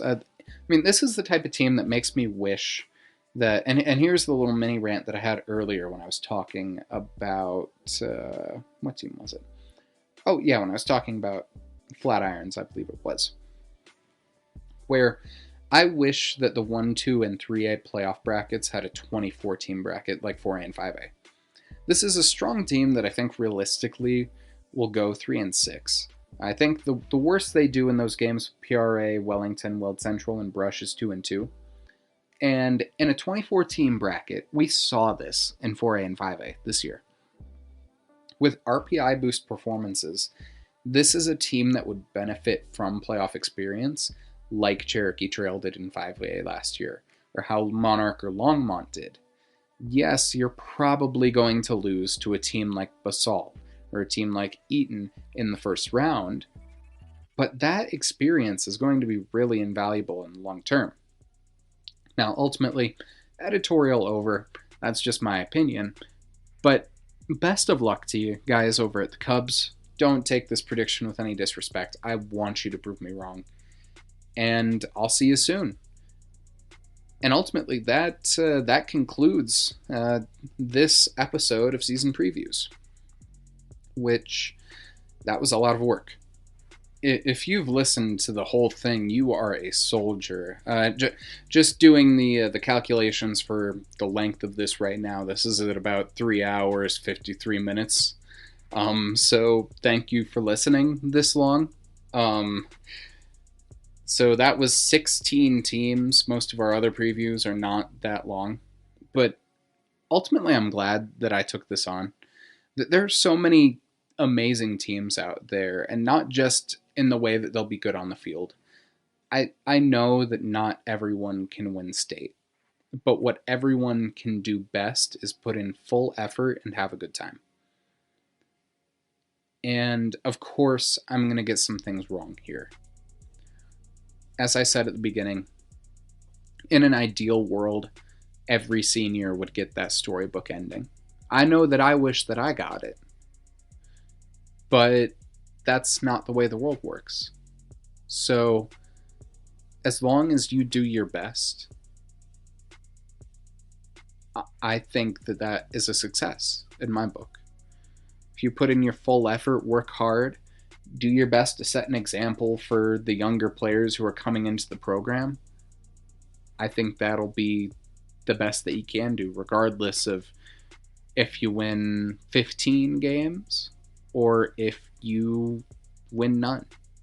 But for now, regardless of if I see you this season, stay safe, work hard, and I'll see you around the block sometime. Peace.